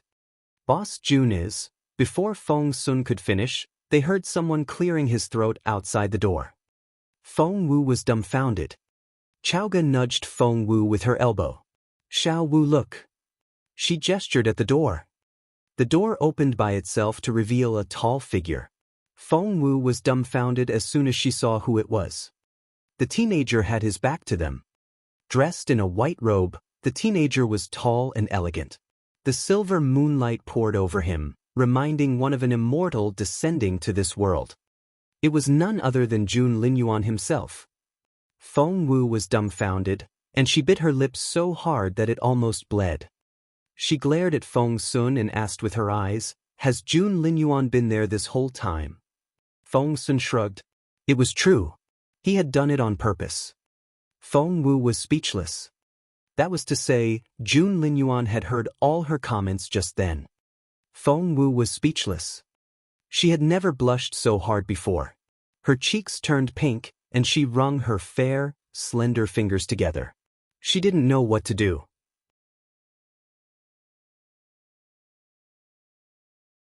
Chapter 1334. Who in the Junwo Empire can stop him? Feng Sun was the one to break the silence. He smiled and said, Boss Jun, what a coincidence. What are you doing here in the middle of the night? The crown prince raised an eyebrow and coughed into his fist. He then turned around and shifted his brooding gaze to Feng Wu. His flickering eyes reminded her of a starry sky. Feng Wu bit her lower lip and remained silent. She really didn't know what to do and felt so embarrassed. The teenager was still looking at Feng Wu. The look in his eyes was usually indifferent, but it was full of excitement now. He waved at Feng Wu. Come over here. Feng Wu bit her lower lip, looked down, and clenched her fists. Just go. Feng Sun gave Feng Wu a little push toward Jun Linyuan and reminded her, Don't you want to take the Dragon's Gate challenge? And didn't you say Boss Jun is the only one who can help you? He's here now, so it's up to you if he'll help you or not. Feng Wu had nothing to say. While Feng Wu was still fidgeting, Jun Linyuan raised an eyebrow and gave her a meaningful look. Go get ready. Huh. Feng Wu looked confused. The challenge will start in 15 minutes. Can you do it? Jun Linyuan's eyes were clear and bright. 15 minutes. Feng Wu grabbed Jun Linyuan's arm in excitement, her eyes sparkling. That's great. All right. The crown prince's face was expressionless, but his eyes twinkled a little, making him even more handsome. Feng Wu looked curiously at Jun Linyuan and waited for him to go to Chief Chiao. She was about to prompt him, when he glanced at her and said, "Give me a pen and some paper." Feng Wu was dumbfounded. Qiuling reacted first and soon fetched the things he needed. The crown prince started writing a letter with casual strokes. His eyes glittered as he wrote. Feng Sun then took the letter and ran off after saying, "I'm going to see Chief Chiao right now." Only then did Feng Wu see the light. Jun Linyuan didn't need to talk to Chief Chiao himself. If he did, that man would probably be terrified to death. Let's go. Jun Linyuan strode off on his long legs, looking every bit as a ruler should. Feng Wu immediately followed him. Feng Wu couldn't enter initial whenever she wanted, because she wasn't a year 2 student yet. As for the crown prince, Feng Wu was about to remind Jun Linyuan about what he had to do to get in, when she saw him swipe a finger through the air. The barrier blocking the entrance split open as though it was made of paper, revealing a passageway wide enough for a person to walk through. Feng Wu was speechless. Jun Linyuan was indeed as amazing as he was said to be. Could anyone in the Junwo Empire stop him? Shortly after Feng Wu entered, Chief Chiao arrived hastily together with Feng Sun. Qiao Yi was with them as well. Chief Chiao seemed infuriated when he saw Feng Wu, and there was a faint smirk on his face. However, his attitude changed completely when he saw Jun Linyuan. "Your Royal Highness."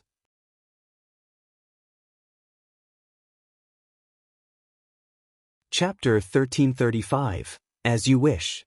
Chief Chiao walked up to the stunning teenager and greeted him respectfully. He was the ruler of Initial, but he was nothing compared with the future ruler of the empire. From this angle, the crown prince's face looked like a perfect sculpture. Right now, there was no expression on it, and he darted an indifferent glance at Chief Chiao. Let's begin. The crown prince was used to treating people in this indifferent manner. Even now, when he was asking for Chief Chiao's help, he was still very unapproachable. Chief Chiao smiled bitterly. "Your Royal Highness, since you've made the request, no one can decline but..." "Yes?" Jun Linyuan frowned a little and gave Chief Chiao a cold glance. Chief Chiao gave him a wry smile. "Your Royal Highness, as you may know, the Dragon's Gate challenge comes in different levels. That is, normal, difficult, elite, and hell. Because Miss Feng booked the challenge without specifying a level, I opened them all. However, Miss Feng missed her appointment and wasted a lot of energy in the process. Your Royal Highness, you know that once the Dragon's Gate is opened, it can't be opened again for the next 7 days. Chief Chiao shrugged. Therefore, Your Royal Highness, it's not that I won't open the gate. I can't. Instantly, a hush fell over the crowd. Qiao Yi had lowered her head to hide the gloating smile on her face. She wasn't the only onlooker here. His Royal Highness is here. The news had grown wings, and soon, everyone in Initial knew about it. A lot of Year 2 students had been cultivating around the clock and had never heard of Feng Wu's name before, nor did they know about her recent achievements. Hence, they had no interest in her. However, they were excited by the news that Jun Linyuan was here, so they rushed over as soon as they could. Shu Yunhua, the senior student Feng Wu had met before, was here. So were all the members of Tiger Head. More people kept gathering round. However, the Dragon's Gate still wasn't open. Feng Wu was worried sick, and kept asking the fairy how much time she had left. The fairy was as anxious as she was, and she immediately said, "You have 70 minutes left." Feng Wu cursed inwardly. Seeing her reaction, for the first time in his life, Jun Linyuan explained things to another person. He told her, the Dragon's Gate can't be opened twice in 7 days.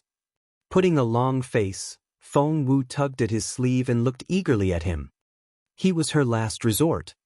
Looking into Feng Wu's eyes, Jun Linyuan asked, "Do you have to do it?" Feng Wu nodded repeatedly. "Yes. No matter how dangerous it may be."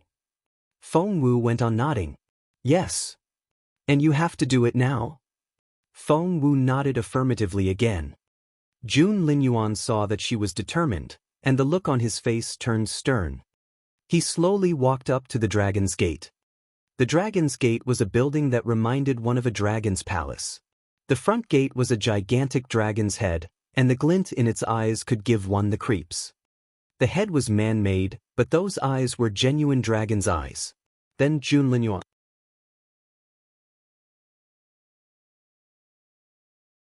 Chapter 1336. Does she have a choice? Jun Linyuan stepped out and swept his wide sleeve across the dragon's head. The next second, the shining eyes closed. While everyone stared at the crown prince in disbelief. Even Chief Qiao's eyes widened. He mumbled, "Aren't those eyes supposed to be opened forever? How's that possible?" To everyone's further surprise, there was a loud bang after the light in the eyes went out. After that, they saw a ring of misty white light. Jun Linyuan's eyes flickered in the dark, and he asked Feng Wu earnestly, "This is the insane level. Are you bold enough to try it?" Insane level? Everyone was astonished. The Dragon's Gate challenge was supposed to consist of 4 levels: normal, difficult, elite, and hell. Where did this new level come from? Feng Wu was surprised as well. It was called insane, which suggested how difficult it was. It would probably drive her insane. 60 minutes left, the fairy reminded Feng Wu in her head. Feng Wu's stomach lurched. Beggars couldn't be choosers. She had no time to be picky about the level of difficulty now. At that thought, Feng Wu nodded solemnly. "I'll do it." Enter. The crown prince was always very laconic when there were other people around. If Feng Wu looked closely, she would notice that the hand which Jun Linyuan was covering the dragon's eyes with was trembling slightly. But she didn't see it. She quickly stepped into the ring of light and vanished. "Boss Jun." When Jun Linyuan drew back his hand, Feng Sun immediately saw that his palm was charred, and he could smell burnt flesh. "Boss Junyu," Feng Sun took a step forward, trying to take a closer look. However, the crown prince frowned and shot a warning glance at him.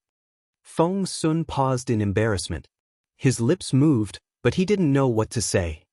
Just then, "Look!" someone cried out.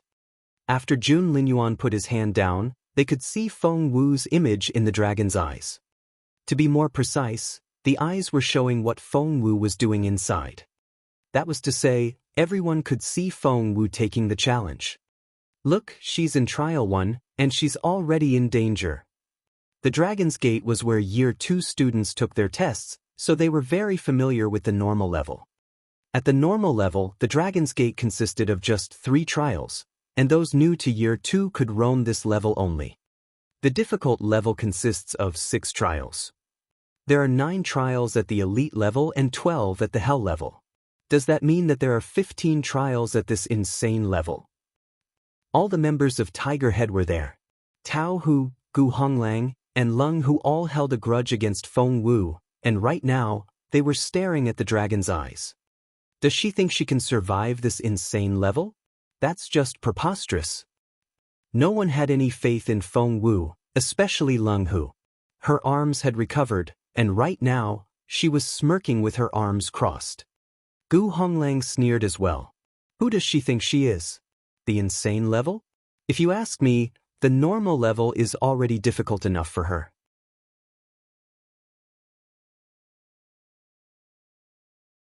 Chapter 1337. Count me in. That's right. She can only belong to the normal level. Lung Hu snorted. Chaoga flared up. Hey, which level can you do? Lung Hu threw a dirty look at Chaoga. The difficult level. But Chaoga smirked. I defeated you before. If you can take the difficult level, why should Xiao Wu only be good enough for the normal level? You think too highly of yourself. You? Lung Hu glared at Chaoga. Chaoga raised her chin. Fight me, I dare you.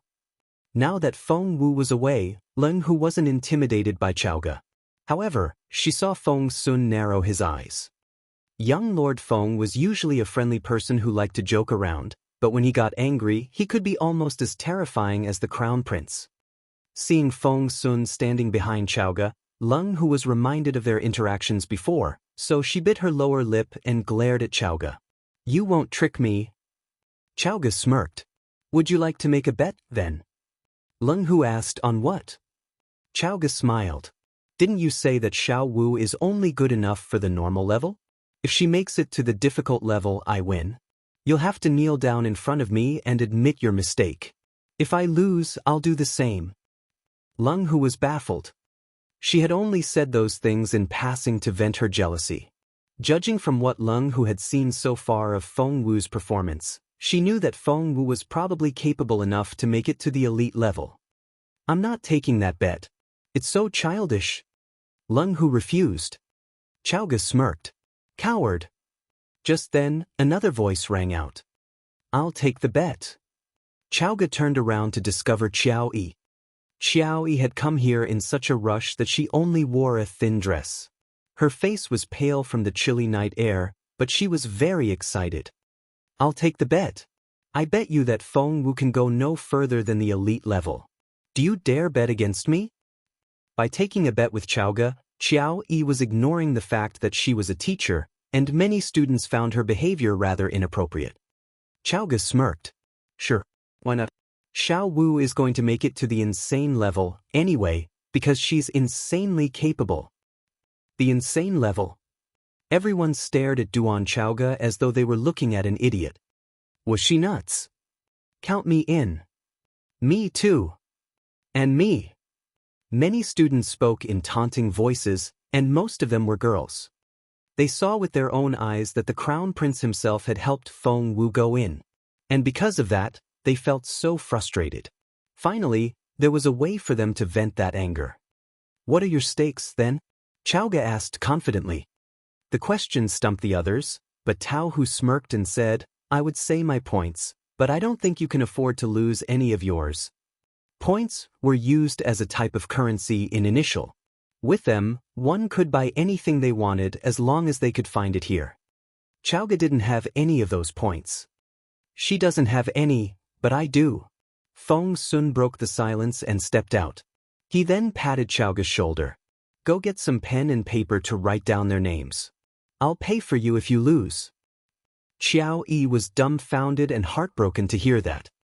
She had always considered Feng Sun as a potential future husband for herself, but as it turned out, he was on Feng Wu's side.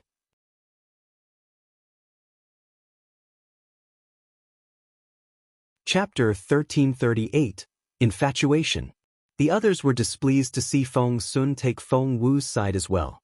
As a result, many people doubled the points they were using as their stakes. More Year 2 students kept gathering round until almost all of them were there. They then asked Chao for the final result, so she did some calculations. She asked Feng Sun, "Are 100,000 points a lot?" The points were quite valuable. With 1 point, one could rent a cultivation room for an hour. And they were very hard to earn. Even the top student in the monthly test would only be rewarded with 100 points. 100,000? Feng Sun was a little surprised. He didn't realize so many people held grudges against Feng Wu. He checked the list and saw that most of the students had bet that Feng Wu wouldn't be able to make it to the elite level. Only 2 people actually thought that she could enter the hell level. And those 2 people were Shu Yunhua and Chang Xuequn.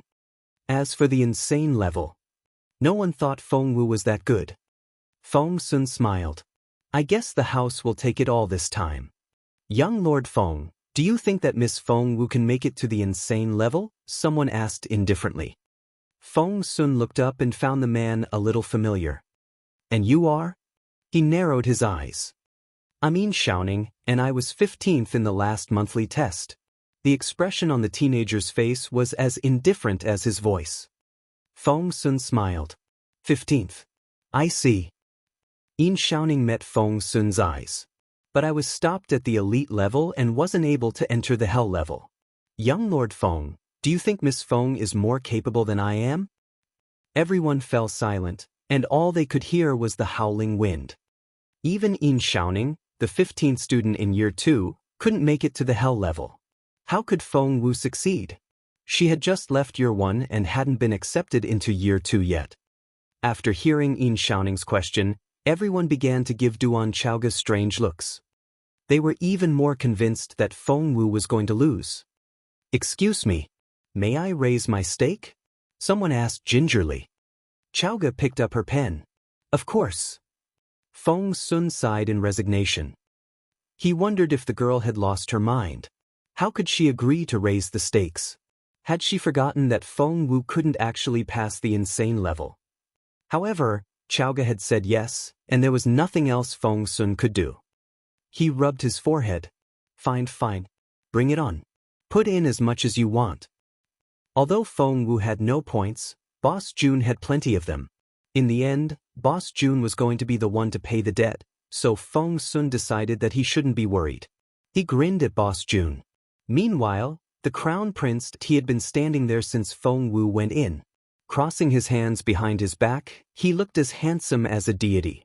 He kept his unblinking gaze on Feng Wu. He had deep-set features, a chiseled jaw, and flawless skin. He was so stunning. No matter how big the crowd was, one could always pick him out right away. He was simply too spectacular. He was born with this charisma. It wasn't something that could be obtained with learning. Many young men were looking at Feng Wu through the dragon's eyes, but almost all the girls were staring at Jun Linyuan with infatuated looks on their faces.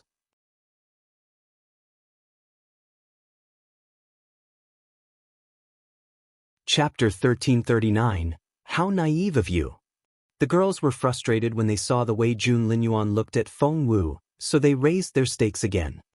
After Chaoga finally added up the numbers, her eyes twinkled like stars. "Wow, I'm going to be rich." Feng Sun gave her a strange look. "How many points are we talking about here?" "500,000. Teehee," Chaoga was thrilled. However, Feng Sun couldn't bring himself to smile anymore. The odds of 2 to 1 meant that he would have to pay 1,000,000 points if he lost. "Look!" Someone cried out at that moment. Feng Wu had started fighting. The first 3 trials formed the normal level. As soon as Feng Wu entered, she found herself in a foggy place.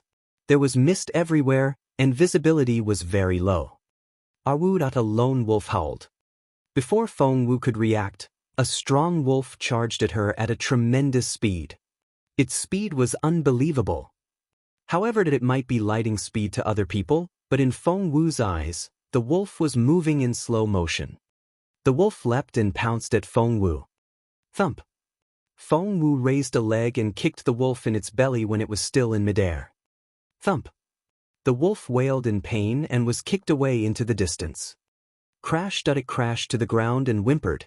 Its body twitched in pain, but it could no longer stand up. Feng Wu looked past the wolf and headed for a spiral staircase, which led her to the second trial. "My family will make you pay for this," the wolf roared.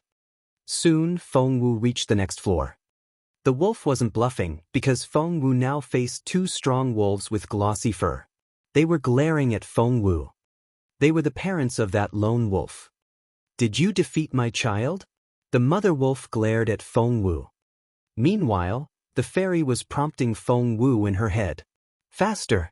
You don't have much time left."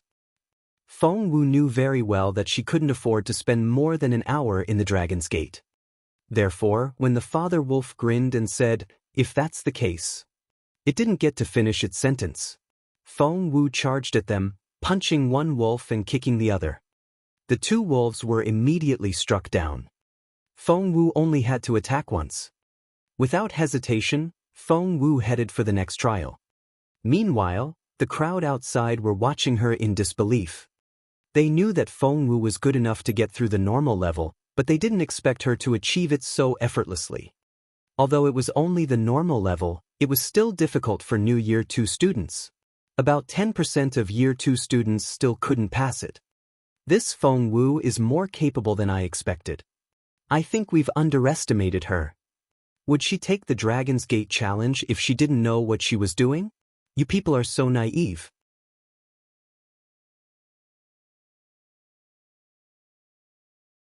Chapter 1340, Feng Wu knows. But this is only the normal level. Each trial is going to be more difficult than the previous one. I'd like to see how far she can go. I don't think she'll make it beyond the third trial. Feng Wu entered the third trial when one of the students said those words. The third trial was on the third floor, and her mission still involved wolves. However, there were so many of them this time. One look at the pack and Feng Wu knew that there were at least 20 wolves. Every single one of them was strong and had glossy fur. Outside, many people couldn't wait to laugh at Feng Wu. She can handle 1 or 2 wolves, but there are 20 of them now. She's not going to take them down anytime soon. Who does she think she is? Does she really believe that? They were still talking when Feng Wu ran into the pack of wolves, moving as fast as a gust of wind. The next thing they knew, all 20 wolves had collapsed on the ground. The crowd was speechless. They sucked in their breaths. Feng Wu had simply moved so fast that it shocked them. Chao laughed wholeheartedly. I told you already. Xiao Wu is so much more capable than you think. No one said a word, because they didn't know what to say. Leng Hu of Tiger Head snorted. It's only the normal level. Big deal. Chao grinned. She's at the normal level now, but she'll soon make it to the difficult level. Leng Hu said, I can't wait. Chao nodded. You'll see. How much time do I have? Inside the Dragon's Gate, Feng Wu wasn't as relaxed as she appeared, since she was racing against time. If she couldn't finish the challenge in the next hour, she would live in eternal damnation. The fairy sounded pleasantly surprised when she quickly said, it only took you 3 minutes to pass the normal level. But the announcement didn't cheer Feng Wu up at all, because she knew very well that each trial would be harder than the previous one and would take her more time to get through. She arrived at the next floor as the fairy spoke. The first 3 trials belonged to the normal level and were rated 1 star.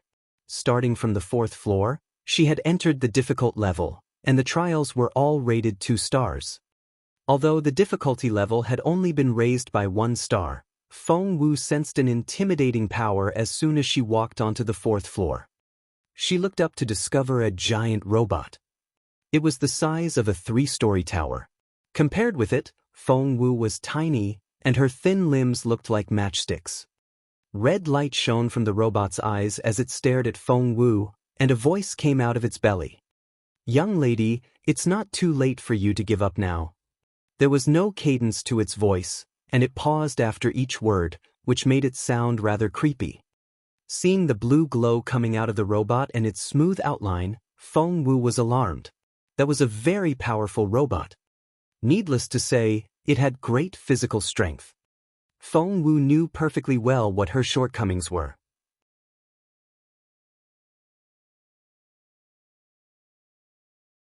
Chapter 1341, Repeated Defeats. Feng Wu knew perfectly well that she was fast and good at cultivation and formation techniques, but strength wasn't her forte. Right at that moment, the robot clenched its fists and, without warning, it struck at Feng Wu. Thump. There was a loud sound. Luckily, Feng Wu dodged in time. She quickly hid behind a pillar, and the robot's fist smashed into it. Cracked up, the pillar made a loud cracking sound. The robot drew back its fist and immediately struck at Feng Wu again. Once more, Feng Wu narrowly escaped the attack. The robot moved faster and faster, and with each strike, it exerted more power. Its movements created gusts of wind. Feng Wu raised her speed as well. She was moving so fast that other people couldn't follow her with their eyes. Each time the robot almost hit her, she would somehow brush past its fist. While the others watched in fear, Feng Wu was filled with apprehension as well. She couldn't keep doing this. She had to find a solution, since it would only be a matter of time before she got hit. She didn't have time to keep stalling. Just then there was a loud thump. The fist smashed into Feng Wu. She wasn't so lucky this time and was hit in the nose. Thump. The others watched as Feng Wu flew backward. The next second she fell to the ground with a bleeding nose. All the onlookers were speechless. Seriously? Feng Wu got hit just like that? Wasn't she so impressive during the normal level? We were all shocked. She's only on the 4th floor now. How can she? I knew it. She's only a new year 1 student. How capable can she be? Forget the insane level, even the difficult level is a struggle for her, not to mention that she's only on the first trial of that level. Feng Wu has bitten off more than she can chew. She's doomed. Almost no one had any faith in Feng Wu. Even Feng Sun was frowning and looked concerned now, to say nothing of those year 2 students who barely knew her. If the 4th floor was already so tough for her, how was she supposed to handle the trials after this one? Feng Sun clenched his fists nervously. Involuntarily, he looked at Jun Linyuan. As expected, Boss Jun looked concerned as well. Feng Sun had nothing to say. Judging by the power Feng Wu had exerted so far, she probably wouldn't make it beyond the 5th floor. Inside the Dragon's Gate, Feng Wu had no idea how the people outside were evaluating her, since all she could think of now was the robot. The robot didn't stop attacking Feng Wu after she fell down. Instead, it only moved faster. Thump. It punched her hard again. Poor Feng Wu. She was smashed again. The robot was the size of a 3-story building, and its arms were unbelievably strong. Thump. Feng Wu crashed to the ground once more. This time, the ground cracked when she smashed into it. That was how incredible the impact was. OMG. Oh my god. Feng Wu is. I thought she could at least make it to the 5th floor. By the looks of it, she won't even be able to get through the 4th floor.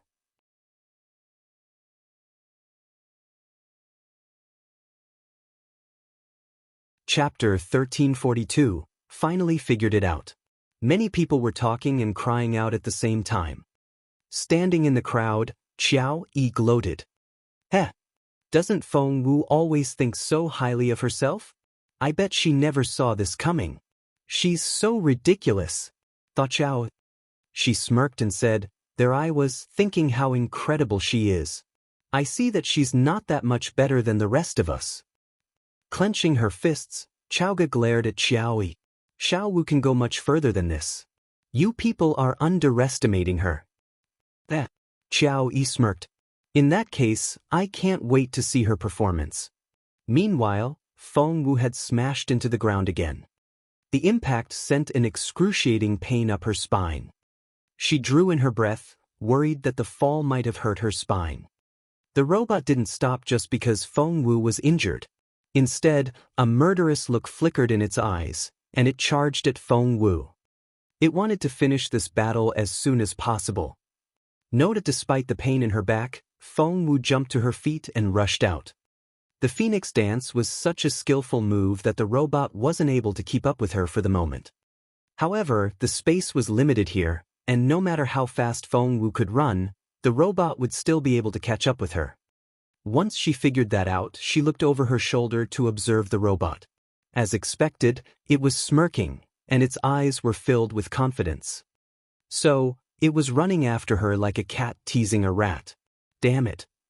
Feng Wu clenched her fists. You've spent 7 minutes here already? Just then, the fairy spoke in Feng Wu's head. No, Feng Wu's stomach lurched.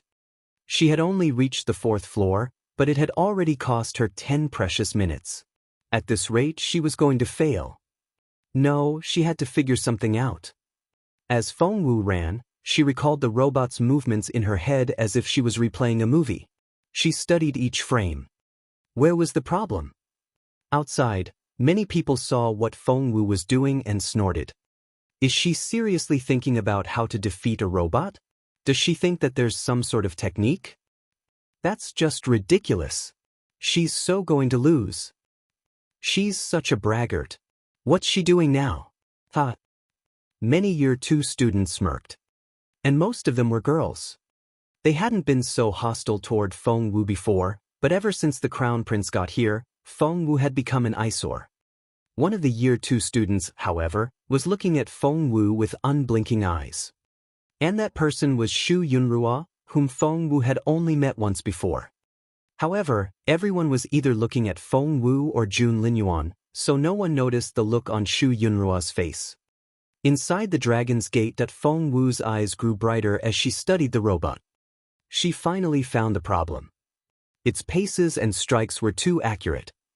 The length of each of its steps was exactly the same, as if someone had measured it with a ruler. And each strike it made was the optimal outcome of complicated calculations. It was a machine.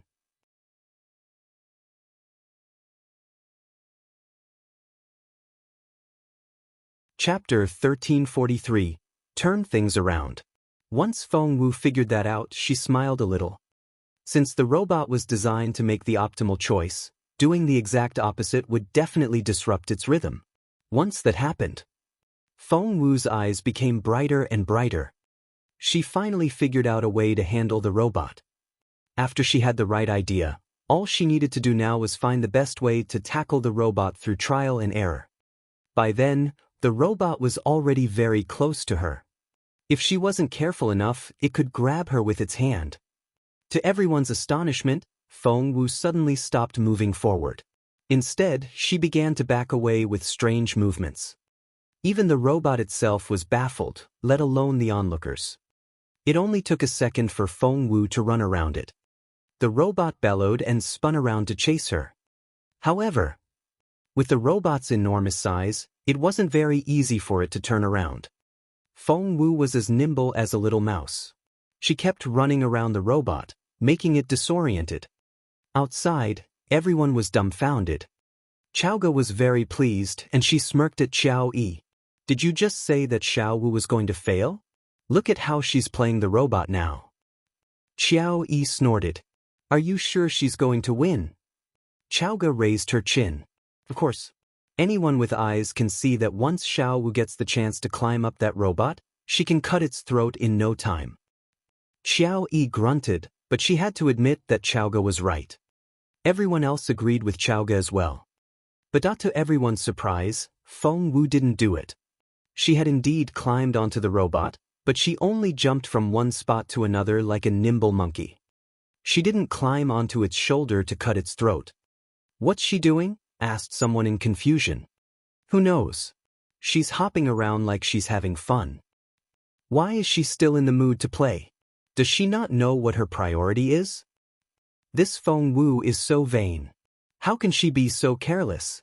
Is she showing off now? After Feng Wu turned things around, many had changed their attitude toward her. However, their opinion of her changed again almost immediately. Crossing her arms, Xiao Yi gave Xiaoge a contemptuous look and clicked her tongue. Gosh, I didn't know she was the complacent type. She's going to get herself killed. Xiaoge clenched her fists in frustration. She snorted. Xiao Wu knows what she's doing. Just shut up and don't say things you don't understand. Xiao Yi chuckled. You're chopping logic. Inside the dragon's gate. Xiaoge was right. Feng Wu indeed had her own reasons. Inspired by the trials for the normal level, she guessed that she would encounter robots on the next 2 floors, but they would be larger in number and more powerful.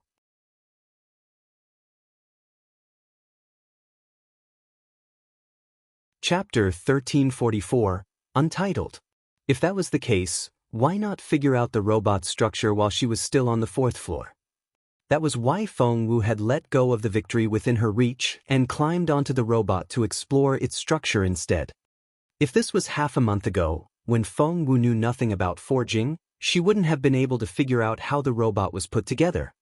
However, it was only the other day that she and Master Rongyang had built her Fallen Star Sword together. During the forging of the Fallen Star Sword, she had been in charge of controlling the fire while Master Rongyang talked to her about the principles of smith forging.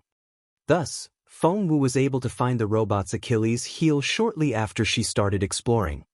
Meanwhile, the robot seemed to have detected Feng Wu's purpose. It bellowed and shook its body violently.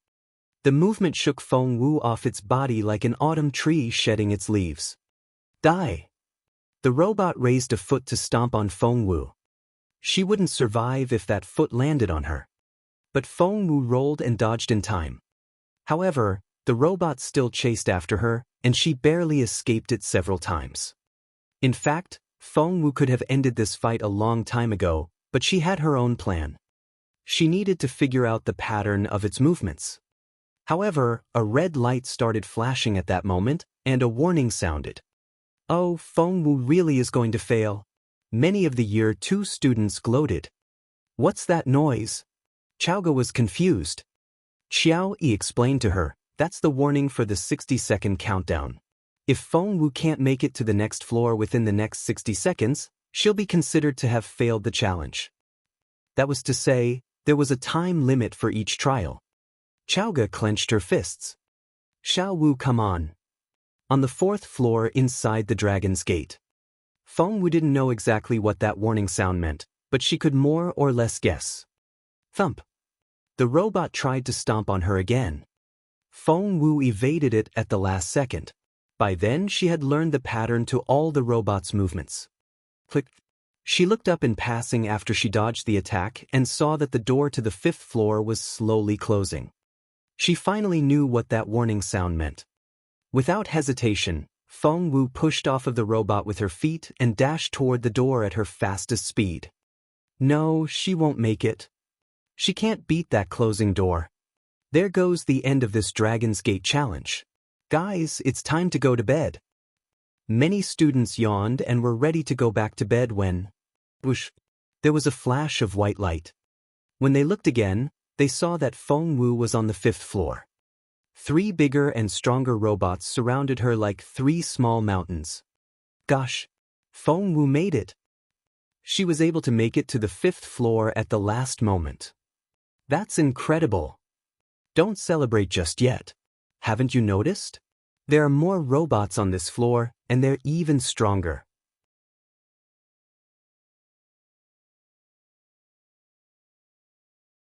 Chapter 1345, Untitled. That's right. She was already struggling on the 4th floor. Can she manage this time? Because of Fengwu's performance on the previous floor, no one had any hope in her now. Meanwhile, Fengwu was slowly getting to her feet. She then looked up at the 3 giant robots, who were all sneering at her. Compared with them, Fengwu was even tinier than an ant. Little girl, it's not too late to surrender. Otherwise, we'll stomp you to a pulp. The smallest of the 3 spoke in a complacent voice. Fengwu was busy coming up with a plan. She had learned everything about the robot structure on the 4th floor, but she had only learned about half of its stances. Therefore, Fengwu smiled at them. Why are you so sure that I'm going to lose? Come and get me. After that, Fengwu started running around the robots in circles again. There she goes. She's doing it again. Does she think she can run away from the robots just like that? How naive. She's so dead. Outside, the students still didn't think she would succeed, and many of them made contemptuous remarks. But back inside the Dragon's Gate, Fengwu looked so tiny compared with the 3 giants. Before they realized what was going on, Fengwu started running around them so fast that it made their heads spin. All of a sudden, Fengwu dashed forward like a gust of wind. Everyone was convinced that Fengwu was doomed. With 3 robots at her heels, even if she could survive, she would still be badly injured. To everyone's surprise, only one of the 3 robots chased Fengwu, while the other 2 simply remained where they were. What was going on here? Everyone was shocked. They then turned to look at Fengwu. Right now, the weakest robot of the 3 was running after Fengwu with heavy footsteps. Fengwu stumbled forward as the robot threw punches at her. Despite her struggle, she still made time to look over her shoulder to study the robot's movements. Several times, the robot almost caught her. Luckily, Fengwu was nimble enough to dodge its strikes every single time. Fengwu is so going to lose. That was what all the students were thinking. However, things started changing a moment later. Because Fengwu stopped running. She stopped and turned around with a faint smile on her face. The robot was confused. It couldn't understand why this human girl had a meaningful yet malicious smirk on her face. All of a sudden, Fengwu pushed off of the floor with her toes, and the next second, she charged out. Right before the robot struck down again, Fengwu followed its momentum and blocked its way. She was able to move first every single time before the robot could take action. That was to say, Feng Wu had figured out the robot's pattern of movements. As everyone watched. Crack. Feng Wu snapped off one of the robot's hands. Immediately after that, there was another crack.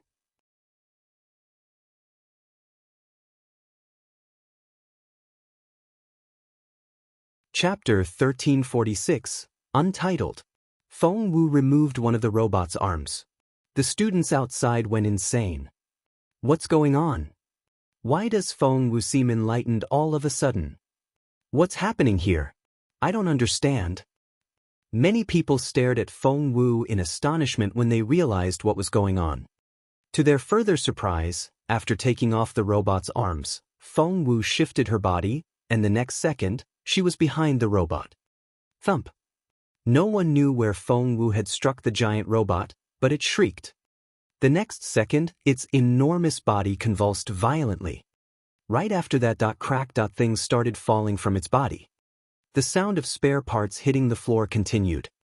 At first, they fell one by one, but by the end, they were falling like metallic raindrops. Rumble. The robot disintegrated like a landslide. It turned into a pile of spare parts on the floor. Everyone outside watched with their mouths agape. They couldn't believe their eyes. That's impossible.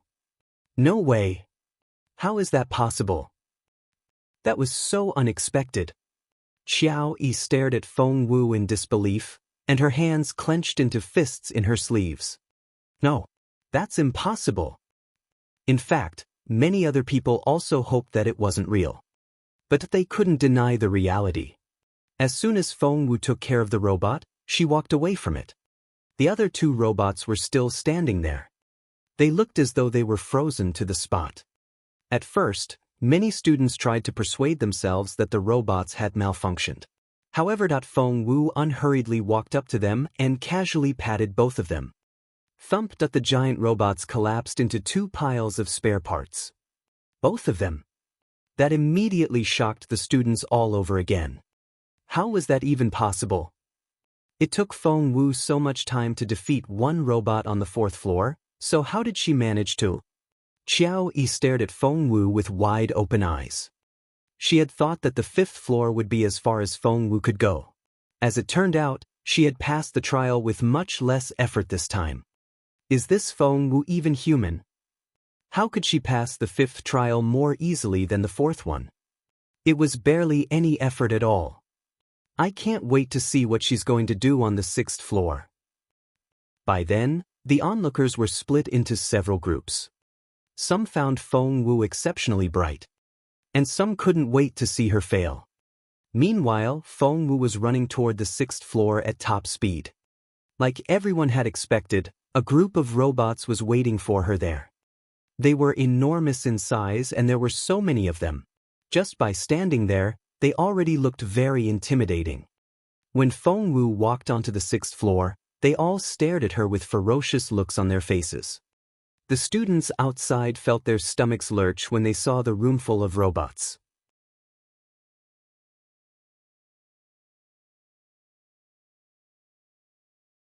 Chapter 1347, Untitled. Even Feng Sun was frowning now. There are so many of them. Even I would need a little bit of work to go through them. Because of those words, many people doubted whether Feng Wu could pass this trial. There were 20 gigantic robots in total, each as tall and strong as the next. They didn't even have to raise an arm. They could easily squash Feng Wu to a pulp with one big thumb. To them, Feng Wu was no more than a flea. To their surprise, instead of running away, Feng Wu jumped onto one of the robots at an unbelievable speed. She had to. There were too many robots here. If she stayed on the ground, she would either be caught or stepped on. Feng Wu was smarter than that. Knowing how dangerous it was to stay on the ground, she ran toward the robots and jumped onto one of them the first chance she got. The color of her clothes was very similar to that of the robots, and they couldn't find her once she was on the back of one of them. To make it worse for them, Feng Wu had found out everything about them from the previous two trials. She was able to take them apart without any difficulty. Thump, thump, thump. One of the robots fell to pieces. Thump, thump, thump. Another one fell apart as well. The students outside watched with open mouths and didn't know what to say. This Feng Wu is so scary. Is she even human? How does she know this sort of thing? Feng Wu didn't know that she was being watched by thousands of people, but even if she did, she probably wouldn't care. She was moving so fast that watching her made the others dizzy. Thud, thud, thud. With her swift movements, 10 robots soon turned into spare parts. Moreover, as they fell apart, the spare parts covered the floor. The rest of the robots chased after Feng Wu. But the spare parts were now piled up to their calves, hindering their movements. They weren't able to run after Feng Wu. On the other hand, Feng Wu had figured out the robot's structure and their stances. She could attack them or dodge their attacks as she wished. There were 9 robots left. 8. 7. In a matter of seconds, Feng Wu had taken apart 5 more robots. OMG! She's incredible. Where did she learn all that? The students opened their eyes wide in excitement and clenched their fists. Many Year 2 students had changed their opinion of Feng Wu. Even the members of Tiger Head couldn't help but secretly admire her. She's insane. Lung Hu snorted. Tao Hu clenched his fists with bloodshot eyes. This opponent was even more terrifying than he had expected. That girl is amazing. Feng Sun wasn't stingy with his compliments. She's making very rapid progress. He looked to Xian Yi as he spoke.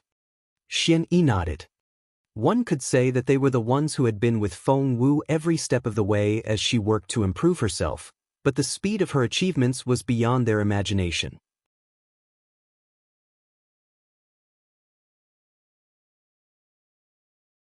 Chapter 1348, Feng Wu's current ranking. Actually, cultivation level-wise, at least a small proportion of Year 2 students are more advanced than Feng Wu. Xian Yi paused for a while after those words before he went on, but they may not be able to pass the 6th floor. Feng Sun nodded. I see that now. Little Feng Wu could have defeated the robot much sooner on the 4th floor, but she prolonged the fight to study its structure. Xian Yi nodded. Because the robot on the 4th floor is the smallest and the weakest one. Feng Sun said that was why she seized the opportunity to explore the robot and figure out its pattern of movements. Xian Yi said, indeed. And she was still doing it on the 5th floor. Feng Sun said, without the experience from the previous 2 floors, she would never have been able to succeed on the 6th floor, because it's several times more difficult than the previous floors put together. Xian Yi said, it's so rare to find a person with her mentality. She's simply so calm, much calmer than anyone I've ever met. Feng Sun said, and she's smart too. She's able to think 5 or 6 steps ahead of her. Xian Yi said, she's so scary. Feng Sun looked pleased. That scary girl is my sister. Xian Yi wanted to retort, but all words failed him. Feng Sun and Xian didn't exactly try to lower their voices, so the others heard their every word. They were already amazed by Feng Wu's performance, and when they heard the conversation, many people immediately changed their opinion of Feng Wu. Some of the Year 2 students had no choice but to admit that this new student was indeed better than them. Hey, what do you think Feng Wu's ranking is? Someone asked. Many people fell silent when they heard the question. Feng Wu wasn't a Year 2 student yet, and her name wasn't on the Year 2 billboard. That was why many people didn't know what her real level was. Around 900th, I think. I think she should be higher. Lu Yuntao is 900th now, but can he pass the 6th floor? Lu Yuntao was in the crowd as well. Immediately, all eyes were on him, the usually ignored teenager. The stalwart teenager had always had a problem with his stutter, and he could barely form a sentence with everyone looking at him. I can't. The others agreed. That was to say, Feng Wu was at least as good as the 900 student of Year 2. So, what do you think her ranking is? Everyone was curious. Just then, Feng Wu finally took apart the last robot and finished the 6th trial. She then moved toward the 7th floor. The members of Tiger Head exchanged awkward looks. They all looked at Lung Hu, because she was the weakest member in the group. Lung Hu said, I'm 950th. I can't pass the 6th floor. Gu Honglang said, I'm 850th and I can't either. Another member scratched his head and said, I'm 750th and I passed the 5th floor last time. I might be able to manage the 6th floor.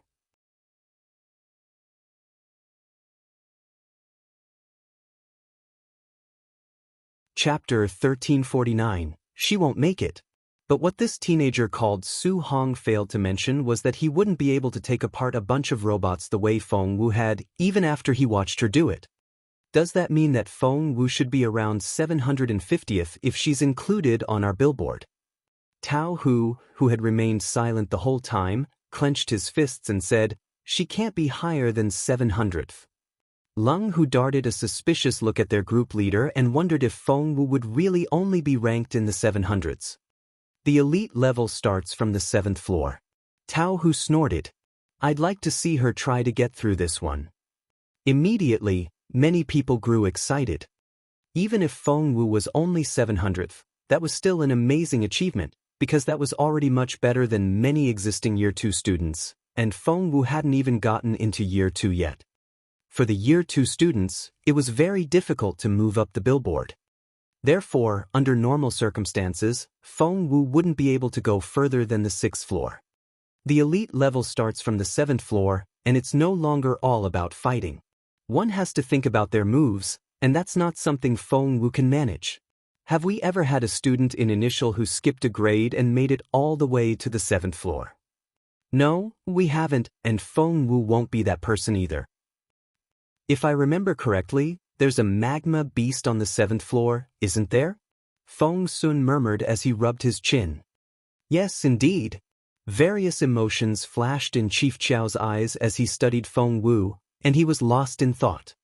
He had believed what Xiao Yi told him at first, that Feng Wu only got into Imperial College because of her pretty face and that she had become the top student of Year 1 because of her glib tongue. But as it turned out, Feng Wu wasn't just a pretty face. She was an incredible cultivator. Chief Chiao, are you suggesting that this magma beast is different from what we had before? Feng Sun's eyes flickered. Chief Chiao nodded at Feng Sun with a smile. The students have been getting better, so it's the same with the beast. It's much more powerful than when you were here. Feng Sun raised an eyebrow. So, are you saying that Xiao Wu won't be able to pass the elite level? Instantly, all eyes were on Chief Chiao. Almost all the Year 2 students had placed a bet, and most of them had bet on Feng Wu's defeat. Of the latter, most had bet that Feng Wu wouldn't pass the elite level. Right now, Feng Wu was right at the entrance to the elite level. She's not going to pass. Chief Chiao shook his head and sounded very sure. The magma beast was only a baby when you fought it, but it's a teenager now. Rubbing his chin, Feng Sun pondered. Are you sure she won't make it? Why do I feel that the elite level won't be a problem for her? Chief Chiao smiled wryly. He didn't want to argue with Feng Sun, but it didn't mean that he agreed with him. I see that Chief Chiao doesn't believe me. Feng Sun smiled. Chief Chiao shook his head.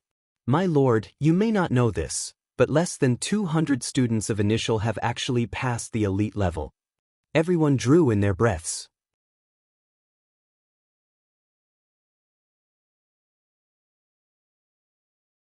Chapter 1350, Magma Beast. If only 200 students of initial had passed the elite level, that meant that if Feng Wu passed the elite level, she would be one of the top 200 students of Year 2. She hadn't even been admitted into Year 2 yet, but she could now become one of the top 200? Dream on. The ability Feng Wu has shown so far only puts her in the 700s. How can she belong to the top 200? That's right. I admit that she's a very talented student, but even a genius needs time to grow. There's no way she'll defeat the magma beast. She's not going to pass the 7th floor. Excuse me, can I raise my stake? That's right. Count me in. Can I raise my stake as well? A moment ago, when Feng Wu passed the 6th floor, many people were surprised and amazed, but all of a sudden, they lost faith in her all over again. Feng Sun sneered at these idiotic people. What they didn't know was that Feng Wu hadn't even used her fallen star sword yet. Do you all want to raise your stakes? Great. Feng Sun glanced at Chowga. Give them what they want. Chowga had always been a dauntless girl. With Feng Sun's consent, she let the other people raise their stakes. In a matter of minutes, the total number of points increased significantly again. On the 7th floor inside the Dragon's Gate, Feng Wu had no idea how many points she was responsible for. Right now, she was staring at the magma beast with a serious look on her face. The magma beast was the size of a volcano and was covered in flames. Even the tips of its fur were burning, which gave it a ferocious look. Thump! The beast raised one foot, revealing a giant paw print on the ground. It was about the size of a bed, and more than big enough for Feng Wu to fit inside. Everywhere the beast stepped, flames shot up like erupting magma. It was a very scary scene. What a terrifying beast!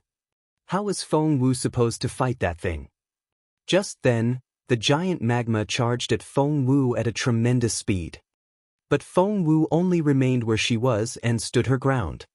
What was she doing? Run. Xiao Wu, run. Chowga urged as she stared at Feng Wu and clenched her fists. Scarlet flames came out of the beast's nostrils, mouth, and enormous ears. The ground shook as it ran, sending sparks flying everywhere. How terrifying! 100 meters. 50 meters. 10 meters. Just as the beast raised a paw to smack down on Feng Wu, whoosh! Feng Wu disappeared from sight. The momentum made the beast stumble forward, and at that moment, Feng Wu reappeared behind its back. Thump! Feng Wu gave it a kick. She put all her strength in her leg, and the impact was incredible. Thump! Everyone watched in disbelief, because they saw the enormous beast stumble forward from Feng Wu's kick. Thump! Its forehead hit the ground, and it rolled forward. Everyone sucked in their breaths. That was so. All in all, the beast had underestimated Feng Wu, which made her first strike possible. It wasn't a good start for the beast at all.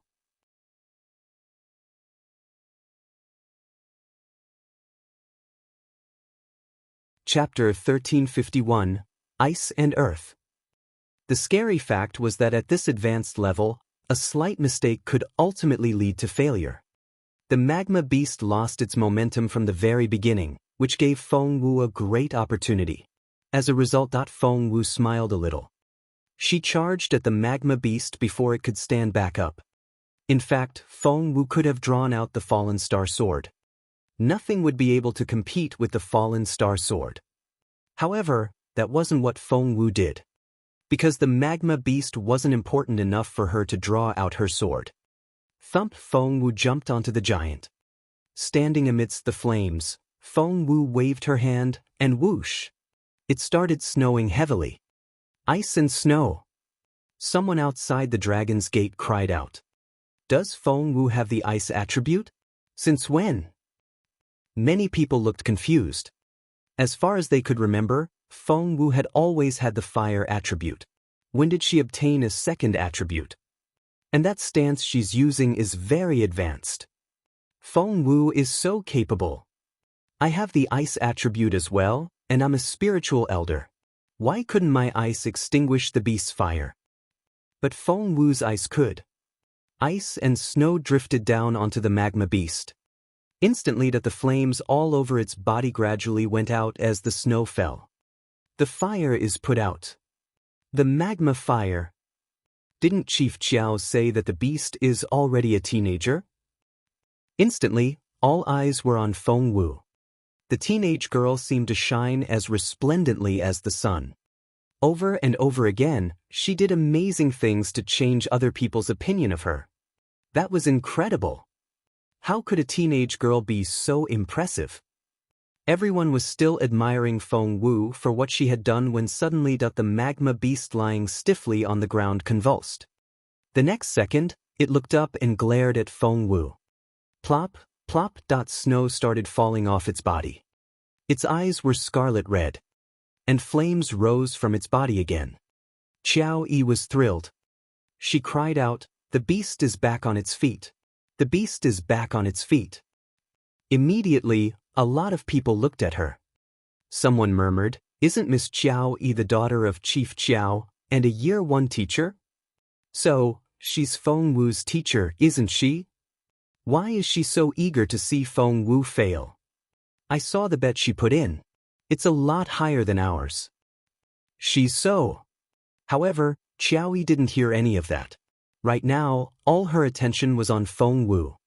Feng Wu saw the beast wake up and new flames sprout. So what? She had extinguished the fire on the magma beast before, so of course she could do it again. Come, ice and snow. With a wave of her hand, ice and snow started falling again. They immediately put out the new flames rising from the magma beast. Everyone watched with their mouths agape. Seeing that things had turned against it, the beast turned to flee. Feng Wu smiled and lightly touched the ground with a fingertip. Whoosh. You're tuning in to the Passion Pages YouTube channel. We're so grateful for your support, and don't forget to subscribe to join us on this incredible journey through captivating stories. Your generosity through donations truly makes a world of difference, as it's the primary source of revenue that allows me to expand and enhance this channel for you. Thank you from the bottom of my heart for being a part of this adventure.